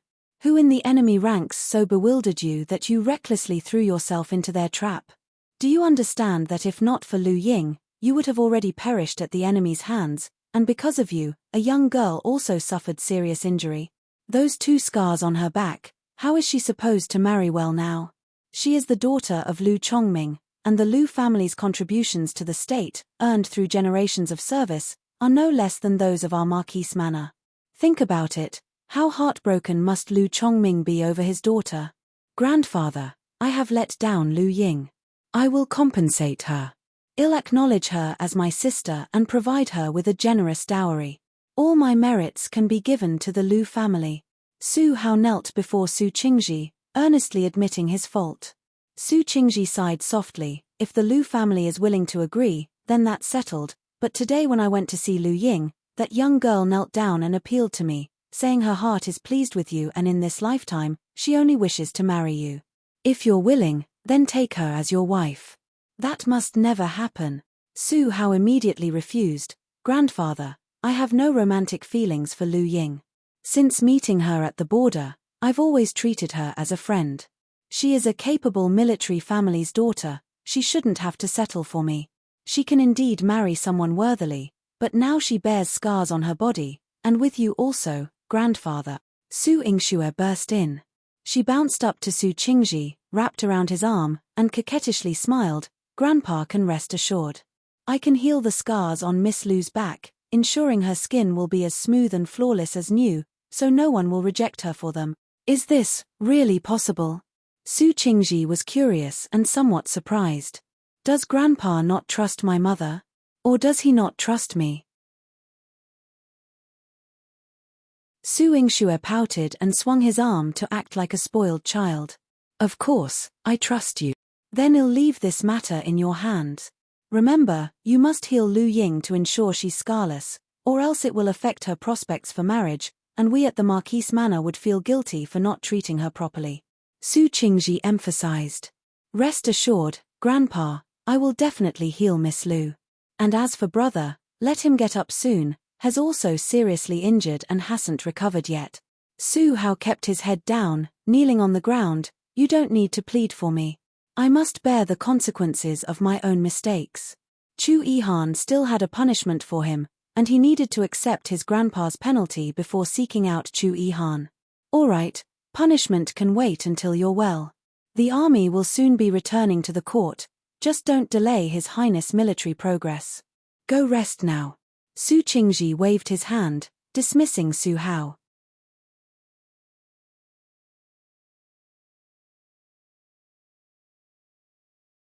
The aloof Chu Yihan Lise, Su Hao patted Su Yingxue's head and smiled before turning around to leave. Leaning against Su Qingji, Su Yingxue squinted her eyes with a mischievous grin. You purposely sent brother away, Grandpa. Do you have some secret to tell me? You little rascal. Su Qingji gently tweaked her nose, his eyes filled with indulgence. Grandpa indeed has something to tell you, and it's about your brother. Does Grandpa want to ask about brother, Lu Ying, and sister-in-law? Su Yingxue had been a bit tipsy, and still felt somewhat lightheaded. But now, she perked up immediately. The fact that Miss Lu likes Howard is well known by now. I find it hard to see this ending well, but as for your sister-in-law, I haven't met her yet. Caressing his beard, Su Qingji's expression was quite meaningful. Originally, when he heard about this marriage proposition, he wasn't opposed to it, as he trusted Su Hao's judgment. Upon returning to Jiangdu City, even though he hadn't met her yet, he sent Su Wei to inquire and learned that the owner of the Thousand Jiao Pavilion was a shrewd and capable woman, very impressive and also a beauty. This made him even more pleased. Even if Wu Jinyang didn't have much of a family background, which could lead to criticism, he felt that as long as the young woman was competent and a good match for Su Hao, he would strongly support them.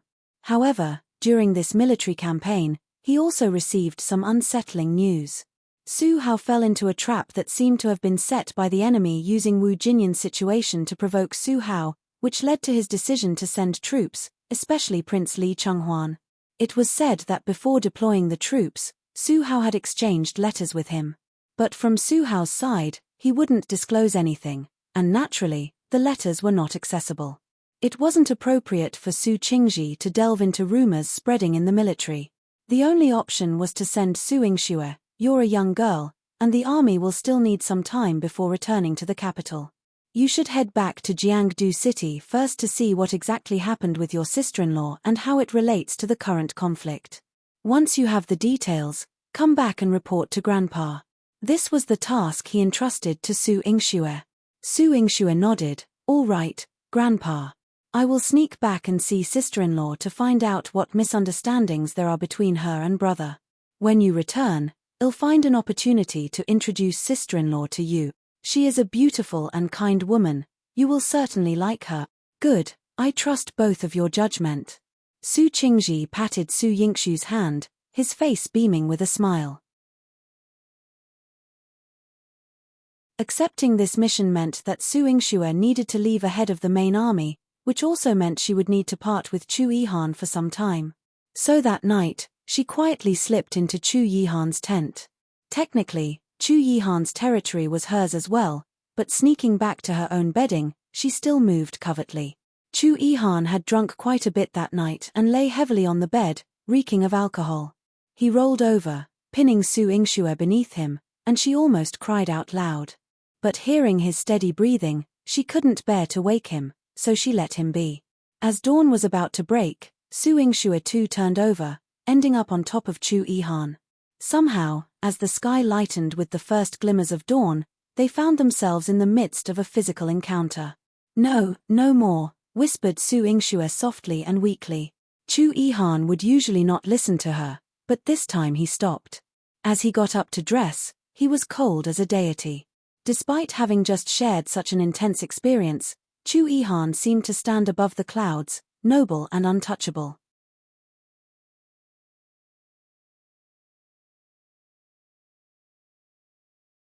"Why not tell her?" "Lise," Su Yingxue slowly got up and, taking advantage of the fact that it wasn't light out yet, tiptoed over to Chu Yihan and said, "Your Highness, Grandpa gave me a task to return to Jiangdu City first. He wants me to see Sister Jinyang and find out what problems have arisen between her and my brother, so I won't be leaving with the main army." Chu Yihan's hand, holding the teacup, stiffened, followed by a low, That was rather cold. Su Yingxue licked her lips and said, "Then I will get ready and leave first." Chu Yihan still responded with, "Your Highness, do you not have anything else to say?" Su Yingxue was starting to feel frustrated. His constant humming made her think he needed to visit the privy upon waking but was embarrassed to say so in front of her. Chu Yihan finished his cup of tea, his lips pursed, his expression slightly cool. "Be careful on the way, I have arranged for Mochi to protect you." Su Yingxue pouted. Oh. What she wanted to hear wasn't this, but Chu Yihan's actions were indeed considerate, making it hard for her to pinpoint anything amiss. How should she bring it up? "Hey, Su Yingxue, are you leaving or not?" Saint Juan, carrying his pack, yelled from outside, "Didn't you say you would leave before dawn? The day is bright, and you're still dilly-dallying. What are you doing, making babies?" Su Yingxue's face suddenly turned red. "You're the one babbling nonsense." Before she had the chance to properly say goodbye to Chu Yihan, she ran out, chasing after Saint Juan to thump him repeatedly on the head. As she chased after Saint Juan and left the military camp, Su Yingxue looked back and realized she had already put a considerable distance between herself and Chu Yihan. It would be too late to rush back and say something to him now. Moreover, she hadn't decided what to say. About Qin Muyan? Or the original intention of her ride back. There seemed to be an issue between them, yet it was so subtle it could be easily ignored. "Hey, what are you thinking about? You're wasting time, even the horses are more diligent than you." Despite getting hit, Saint Juan still cared about Su Yingxue's schedule and kindly reminded her. Su Yingxue led her horse, her voice low, "Let's go. If it's nothing significant, there's no need to dwell on it." Inside the commander's tent, Mochi came to report to Chu Yihan, "Master, the princess has already departed. I will immediately lead men to follow and protect her." Chu Yihan waved his hand, "Go then. Whatever she wants to do, support her in secret, and don't let her be unhappy." "Yes. But master, Why didn't you explain things clearly to the princess? Mochi asked, his brows furrowed with confusion. Explain what? Explain that you kept her in the military camp for her own good, to avoid implicating her and both General Su brothers with accusations of favoritism and inviting criticism. Also, your painstaking efforts towards both generals, despite having punished old General Su, you have been tending to his wounds, with the military doctor constantly at his side. On the surface, you said you were punishing General Su Hao, but in reality, you were demoting him as training, so when he merits new achievements, he could directly be promoted and ennobled. Furthermore, your apparent coldness towards the two generals is actually to flush out the traitorous spy in the military who is working against them. And you knew early on that Saint Juan would come to whisk the princess away, following you to rescue General Su Hao. Your reinforcements have always been ready, never allowing the princess to come to any harm. Chu Yihan had done so much, yet he told Su Yingxue none of it. In this battle, Chu Yihan's strategies were not only against the enemy army but were also largely for Su Yingxue's sake. He gave her everything he could.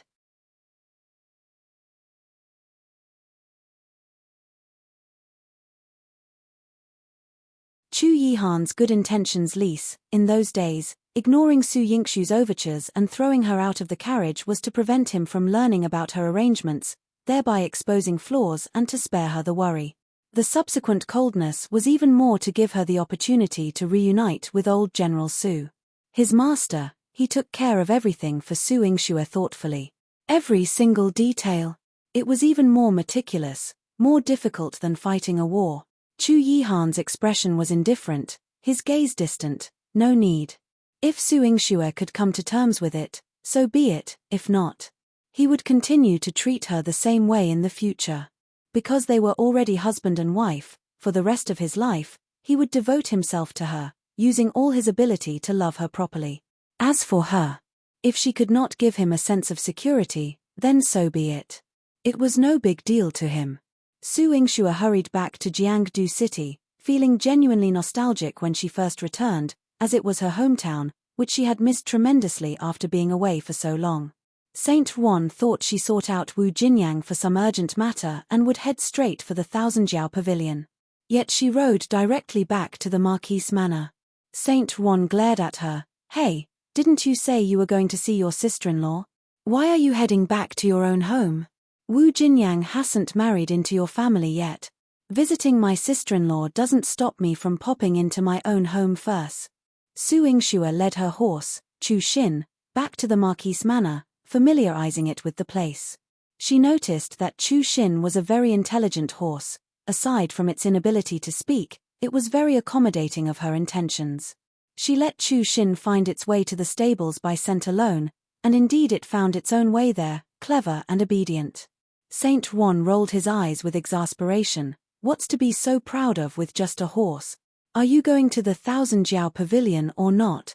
What's your rush? Anyone who doesn't know better would think you're the one who's desperate to see my sister-in-law with designs on her. Su Yingxue wrapped her arms around herself and walked into her courtyard. If Saint Juan wasn't so old, she really would have to be wary of him. Watch out for him being a LSP. What nonsense.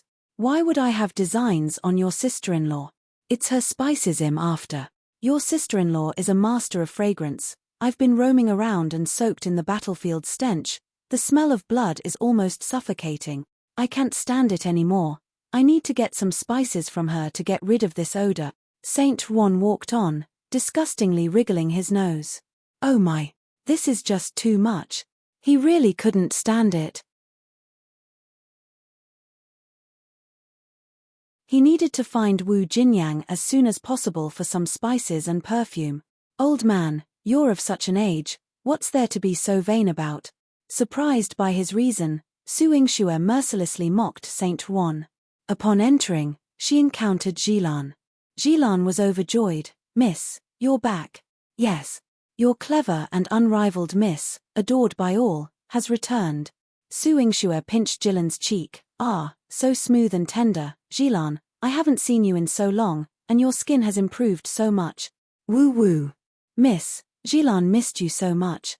Jilan threw herself into Su Yingxue's arms, tears welling up in her eyes. On the day of the big wedding, when Su Yingxue suddenly disappeared, everyone said she must have met with disaster. Even Zi Wei was so heartbroken she nearly wanted to join Su Yingxue in death. Fortunately, Xu Yang returned in time to stop her, persuading her not to be so pessimistic, proclaiming that as a person blessed by heaven, their miss would surely be fine. Only then did she calm down. Now, at last, Su Yingxue had returned. During the months Su Yingxue was away, the wait had been excruciating for Jilan. All right, now that your miss has returned, why the long face? Hurry and get ready, accompany me to the Thousand Jiao Pavilion, and don't let anyone know. Su Yingxue quietly pulled Jilan to the back door. Saint Wan followed Su Yingxue, while distastefully noticing the odor clinging to his own body. On the way, Su Yingxue asked Jilan about the happenings in Jiangdu City over the past few months. Besides what Chu Yihan had mentioned, executing Yi Zhenzhen, demoting Marquis Changshan, and confining Su Xinlan, the rest seemed fairly uneventful. Miss, the only change during the months you were gone is with Miss Wu. She didn't tell you, but she left for a while, and after returning, Jilan had difficulty continuing. After coming back, what happened? Su Yingxue felt an ominous premonition. Surely, something had happened to Wu Jinyang. Rumors are rampant in Jiangdu City. Miss Wu has secluded herself in the rear garden of the Thousand Jiao Pavilion, seeing no one. Miss Han and Miss Miaoyan are barely able to keep the business running, allowing it to continue operating. Jilan found it even more challenging and dared not reveal everything to Su Yingxue. Seeing her like this, Su Yingxue knew that she had to meet Wu Jinyang herself to understand the full truth of the matter. Cousin. Su Han had just received the news of Su Yingxue's safe return, and she hurried over at once, greeting her eagerly. Yingxue, it's so good that you are unharmed. On the day of Su Yingxue's grand wedding, Su Han had been terrified. If Su Yingxue really had met with disaster, even executing Yi Zhenzhen and Su Xinlan by lingering death wouldn't have been enough to appease her fury. Sister, I have returned safely, but there is something urgent I need to attend to. Let me see Sister Jinyang quickly. Su Yingxue's eyes, clear and pure like glaze. Jinyang, Su Han's face clearly displayed her discomfort. She led Su Yingxue to the backyard, unlocking the heavily secured doors, and then took her to the darkest room without sunlight. Whispering in her ear, she said, when you see Jinyang, try not to get agitated, and don't hurt her. Su Yingxue nodded, Heavy-hearted, she pushed open the door without entering, and already Wu Jinyang's voice came from inside, get out. It's not time for food delivery, I'm not seeing anyone. That sharp, rejecting tone did not at all resemble Wu Jinyang's usual voice. Had Su Yingxue not known her so well, she would never have guessed that in just a few short months, Wu Jinyang could have changed to such an extent. Her voice was somewhat low, sister-in-law, it's me. Yingxue? Wu Jinyang sat up in bed, and as their eyes met, they reflected an unspeakable excitement and relief. Thank goodness, you're safe, and you've come back. Wu Jinyang covered her mouth, tears falling unstoppable. Su Yingxue stepped forward to embrace her. Sister-in-law, I'm sorry to have worried you. I'm fine, and I have returned safely to see you. Her laughter was tender, like a clear spring flowing into one's heart. Wu Jinyang's heart, which was like dead ash, seemed to lighten somewhat because of her. Su Yingxue, being a doctor, was quick to detect the changes in Wu Jinyang's body. The moment she let go of Wu Jinyang, Su Yingxue teased, laughing, Sister-in-law, you must have been eating more these days. Even your body has filled out. Look at this belly, it's grown so big. She even playfully patted Wu Jinyang's belly as she laughed. Wu Jinyang's face turned to one of pained restraint as she gently covered it. Su Yingxue was taken aback. Sister-in-law, what's wrong? She hadn't used any force just now, surely she didn't hurt Wu Jinyang. I'm fine.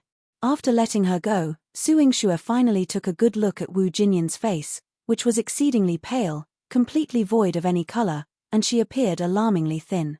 Yet strangely, her abdomen was slightly bulging, creating a stark contrast to her slender figure.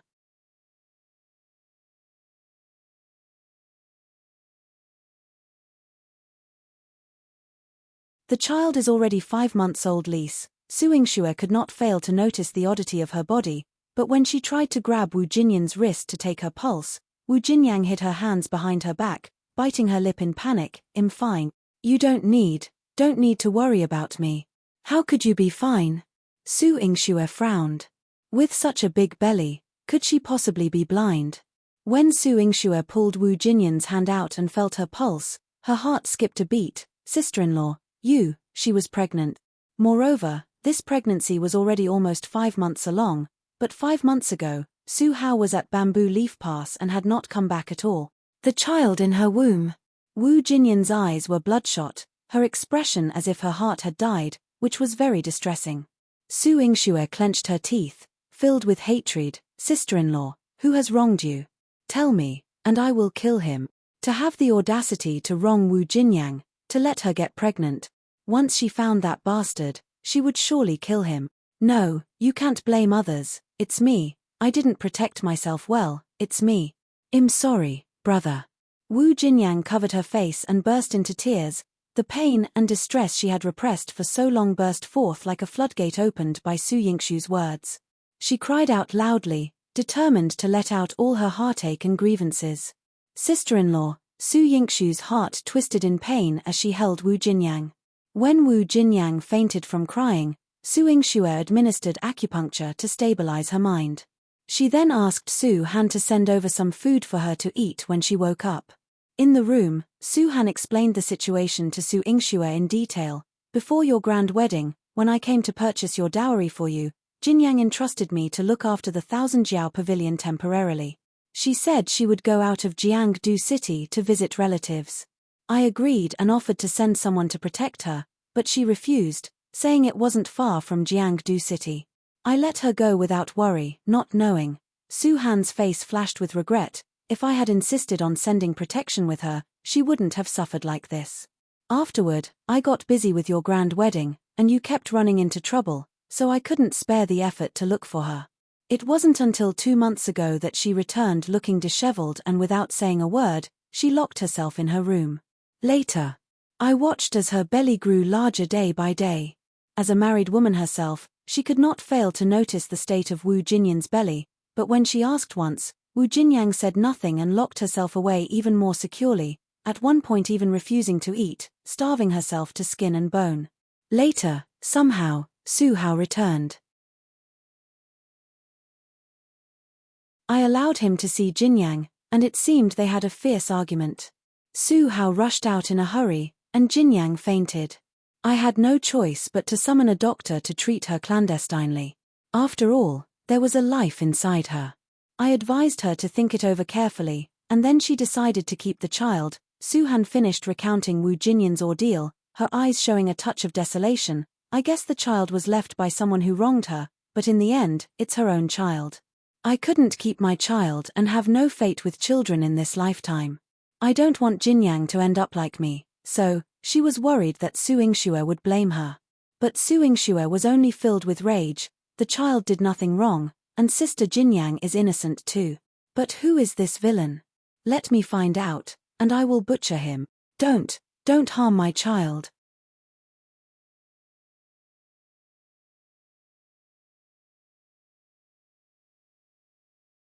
Because she went to Bamboo Leaf Pass lease, on the bed, Wu Jinyang woke up with a scream, instinctively protecting her stomach tightly. "Sister-in-law, the child is fine, don't worry." Su Yingxue held her hand tightly, comforting her. She could feel Wu Jinyan's fear and trembling at this moment. After enduring such an ordeal, and with this sudden child. "Yingxue," Wu Jinyan's eyes were brimming with tears.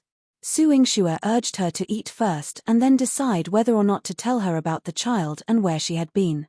Wu Jinyang had been depressed because she couldn't find an effective method and someone to confide in. Telling Su Han and Su Miaoyan would only add to their troubles.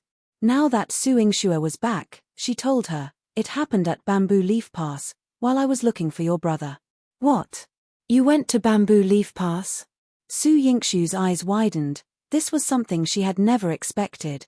The journey to and from Bamboo Leaf Pass from Jiangdu City took half a month even for her alone, and a woman could encounter countless dangers on the road.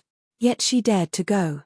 Su Yingxue took a deep breath. Sister-in-law, I don't blame you. You were indeed missing brother so much that you did so, but you, even if you wanted to go, you should have told me, or asked cousin sister to send someone to protect you. If she had been protected, such a thing would never have happened. Right before your grand wedding, the entire Marquise Manor was very busy. I didn't want to burden you with worries before your marriage, and moreover, this was a matter between your brother and me, something we needed to face and resolve ourselves. Wu Jinyan's tone now allowed Su Yingxue to imagine how determined she must have been at the time. Perhaps even if she had anticipated what might happen to her, she wouldn't have stayed in Jiangdu City. Sister-in-law, what exactly happened between you and brother? Did you see him at Bamboo Leaf Pass? This was what Su Yingxue cared about the most. Su Hao's emotional breakdown and his entrapment by the enemy must be related to what happened at Bamboo Leaf Pass. Wu Jinyang looked down, forcefully wiping away the tears on her face, making it seem as if her heart was riddled with holes. With a choked voice, she said, "When your brother first went to Bamboo Leaf Pass, he often wrote letters back to me, but then the letters gradually became less frequent, and even on the paper, there were scents of hibiscus flowers. Managing Thousand Jiao Pavilion, I'm more than familiar with various fragrances, that's a scent used by women. I suspected that he might have become close to a girl at Bamboo Leaf Pass. Once a woman has suspicions, it's hard not to verify them. After a month without letters from him, I made up my mind to find him.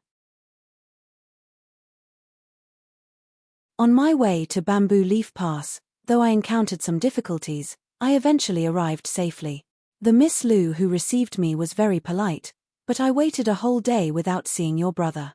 He used the business of military affairs as an excuse, asking me to wait for him until evening at the general manor. I knew I wouldn't see him that night, but I was not going to give up. I planned to stay in an inn for the night and wait for him the next day. Unexpectedly, on the way, I encountered a drunken man who, that night was a nightmare Wu Jinyang would never be able to forget in her life. She suffered terribly, and as she struggled to get away, she didn't even see the man's face clearly, she just thought of escaping. Afterward, she no longer had the courage to see Su Hao. She walked towards Jiangdu City like a bewildered puppet. By the time she reached Jiangdu City, she discovered she was pregnant.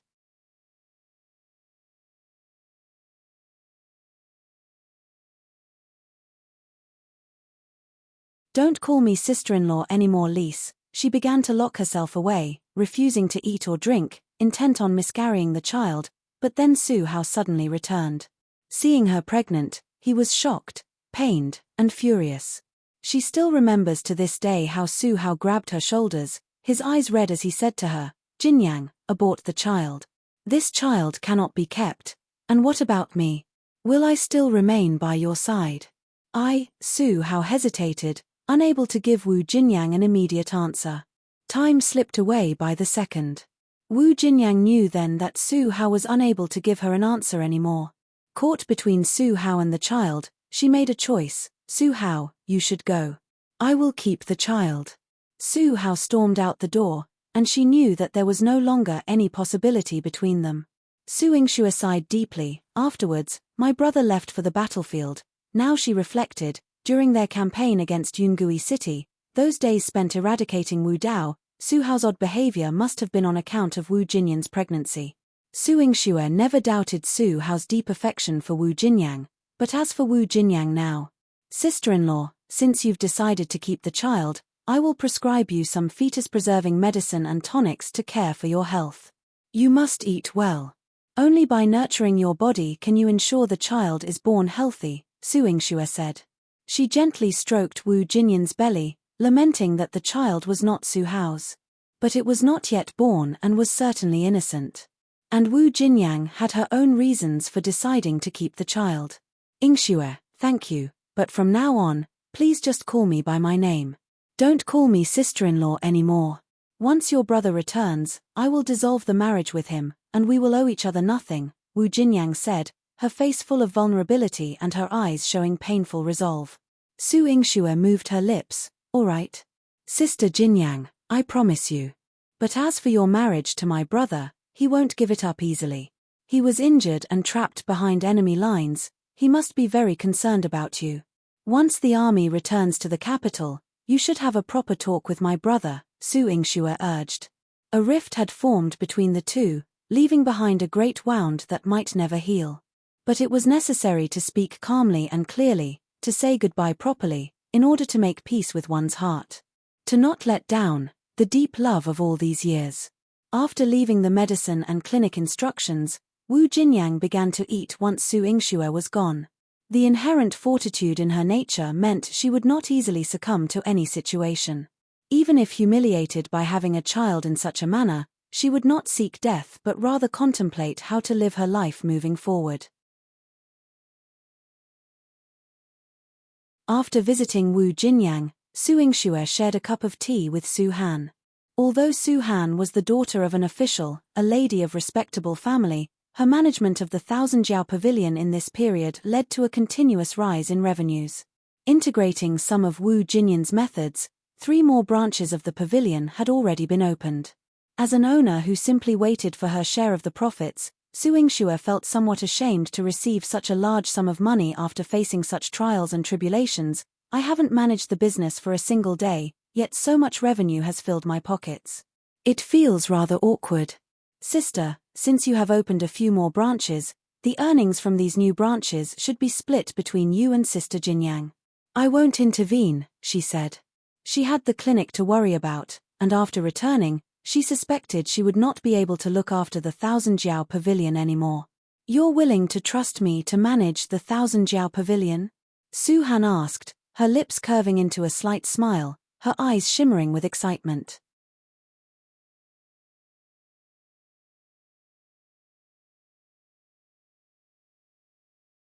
Su Han's future husband Lise, sister has already taken action, hasn't she? What's there for me not to trust? Su Yingxue chuckled lightly. Su Han opened a branch without giving advance notice, but instead got straight to work diligently, which proved her capability in this area was not weak. Since she had this idea, what reason did she have to obstruct it? And with Wu Jinyang's current condition, she probably couldn't be busy at the Thousand Jiao Pavilion for a while. Someone needed to look after the business. Su Han nodded with a smile. In that case, I will draft a contract. After Jinyang has seen it, the 3 of us can sit down and sign it. I absolutely won't take more than what's yours, sister. Having received this opportunity from Su Yingxue, she naturally wouldn't mistreat her. This opportunity was too good for her, like a lifeline. But, sister, as a daughter of the Marquise Manor and our uncle's daughter, your status is noble. Aren't you afraid that our aunt won't agree, or of any gossip, if you lower your status to manage Thousand Jiao Pavilion like Sister Jinyang? This concerned Su Yingxue. Though Su Han was resilient, she was different from Wu Jinyang. Wu Jinyang had been accustomed to hardship since childhood, hence developing a good character and abilities. Even though Su Han could manage the internal affairs of the household, it wouldn't necessarily mean she could adapt to the external world of business. Over time, Su Yingxue worried it could be detrimental to her future marriage prospects. My mother does not agree. She has been angry with me ever since I came to the Thousand Jiao Pavilion, forcing me to continually stay in the Marquise Manor, but as time passed, she seemed to have no way to stop me. Furthermore, you needn't worry, I've already chosen my future husband, and he supports me in doing this. Su Han patted Su Yingxue's shoulder. Su Yingxue was particularly surprised. Future husband? Who have you chosen, sister? Su Han had always been decisive, but that she had already chosen a husband was beyond Su Yingxue's expectations. It seemed that quite a lot had happened during the few months she wasn't in Jiangdu City. You've met him. He's junior officer Song Changyi, who should be returning to the capital with the army now. Su Han smiled faintly, a warm and sweet light gleaming in her eyes. Su Yingxue tugged at the corner of her lips. Song Changyi. I seem to have seen him in the military. Is he still a junior officer? Su Yingxue didn't recognize military ranks, but she had caught a glimpse of Song Changyi in the military one day and noticed that his armor was different from the past. She knew that although Song Changyi was not handsome, he was capable, and would surely accomplish great things in the future. But she never would have imagined that Su Han would end up with him. Sister, how did your story with him develop? I've been away for so long, and seem to know nothing. Even that rascal Miaoyan, I don't know where she's run off to. When it came to glibness, Su Miaoyan was more interesting. Listening to Su Han narrate would certainly be subdued and restrained, not as entertaining as having Su Miaoyan tell the story as if she were a storyteller. Miaoyan, as Su Han began to speak, she found it somewhat tricky. You really should go see her. She's been living in the Qilin Garden for so long since you've been gone. I heard that Aunt Yin visited the Qilin Garden twice, but couldn't take Miaoyan out. Qilin Garden? Xiao Yu. Has detained Miaoyan? Su Yingxue jumped to her feet and rushed to the Qilin Garden.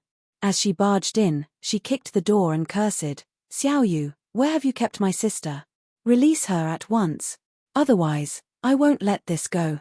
Although Xiao Yu had helped them by fixing the tunnels, saving her brother, and thus owed them a favor, this man was really shameless.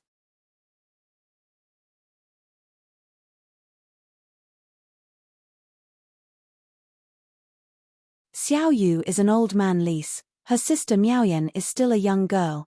How could he bring himself to do this? Utterly detestable. Xiao Sai hurried out to welcome her, blocking Su Yingxue, 9th Princess Consort. Our young master is napping right now, please wait in the front hall for a while. Wait for what? Where is my sister? I am here to take her home. Su Yingxue was fuming with anger, thinking about how Xiao Yu's behavior was totally out of line. If he had so much as touched a hair on Su Miaoyan's head, she would surely prick him to death. Since she had been to treat Xiao Yu's illness before, Su Yingxue knew her way around and charged straight to Xiao Yu's room. She kicked open the door just as Xiao Yu was getting up. He wasn't using a wheelchair anymore and stood in front of Su Yingxue, his tall figure somewhat unaccustomed to her. Despite being from a merchant's family, he carried an air of scholarly gentility, with a hint of indifference at the corners of his eyes and brows, adding to his untainted nobility.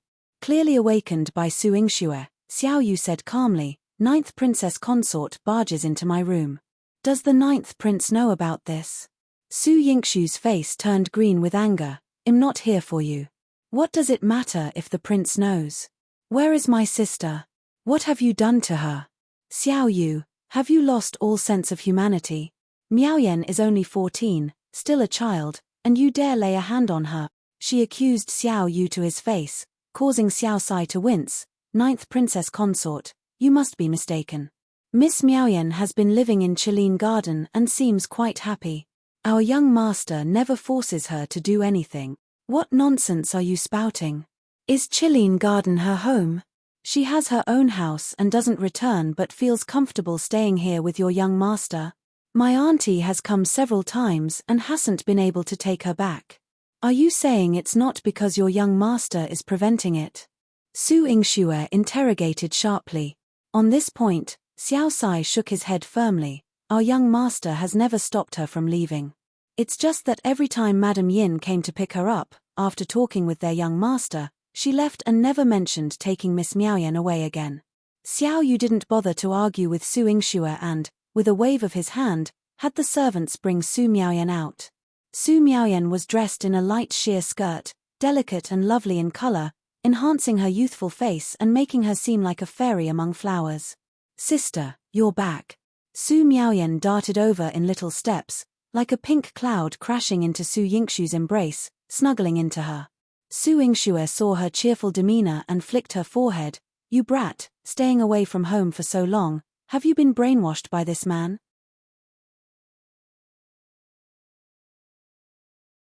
Brainwashed? Why would I be brainwashed? Brother Yu has been very nice to me. I'm much more comfortable in Qilin Garden than at home. Su Miaoyan giggled, her face sporting two tender and soft rosy cheeks. Su Yingxue wanted to pinch them. You even became addicted to living outside, a young girl who isn't married yet, aren't you ashamed? Ah! Sister, have mercy. Su Miaoyan cried out as Su Yingxue pinched her face. Sister is still unmarried, and you have been living outside all this time. Not returning home at all. Su Miaoyan was quick to draw parallels, quite adept at it, indeed. But Su Yingxue wouldn't lose to her in verbal sparring. Sister is already married, living with my own husband, the prince. Are you married? Not only are you not married, but you are also living with this old man. She pointed at Xiao Yu. the label of an old man branded on him. Xiao Sai shivered upon hearing this. Miss Su, our young master is in the prime of youth. How has he become old? You're tuning in to the Dreamy Chapters YouTube channel. We're so grateful for your support, and don't forget to subscribe to join us on this incredible journey through captivating stories. Your generosity through donations truly makes a world of difference, as it's the primary source of revenue that allows me to expand and enhance this channel for you. Thank you from the bottom of my heart for being a part of this adventure.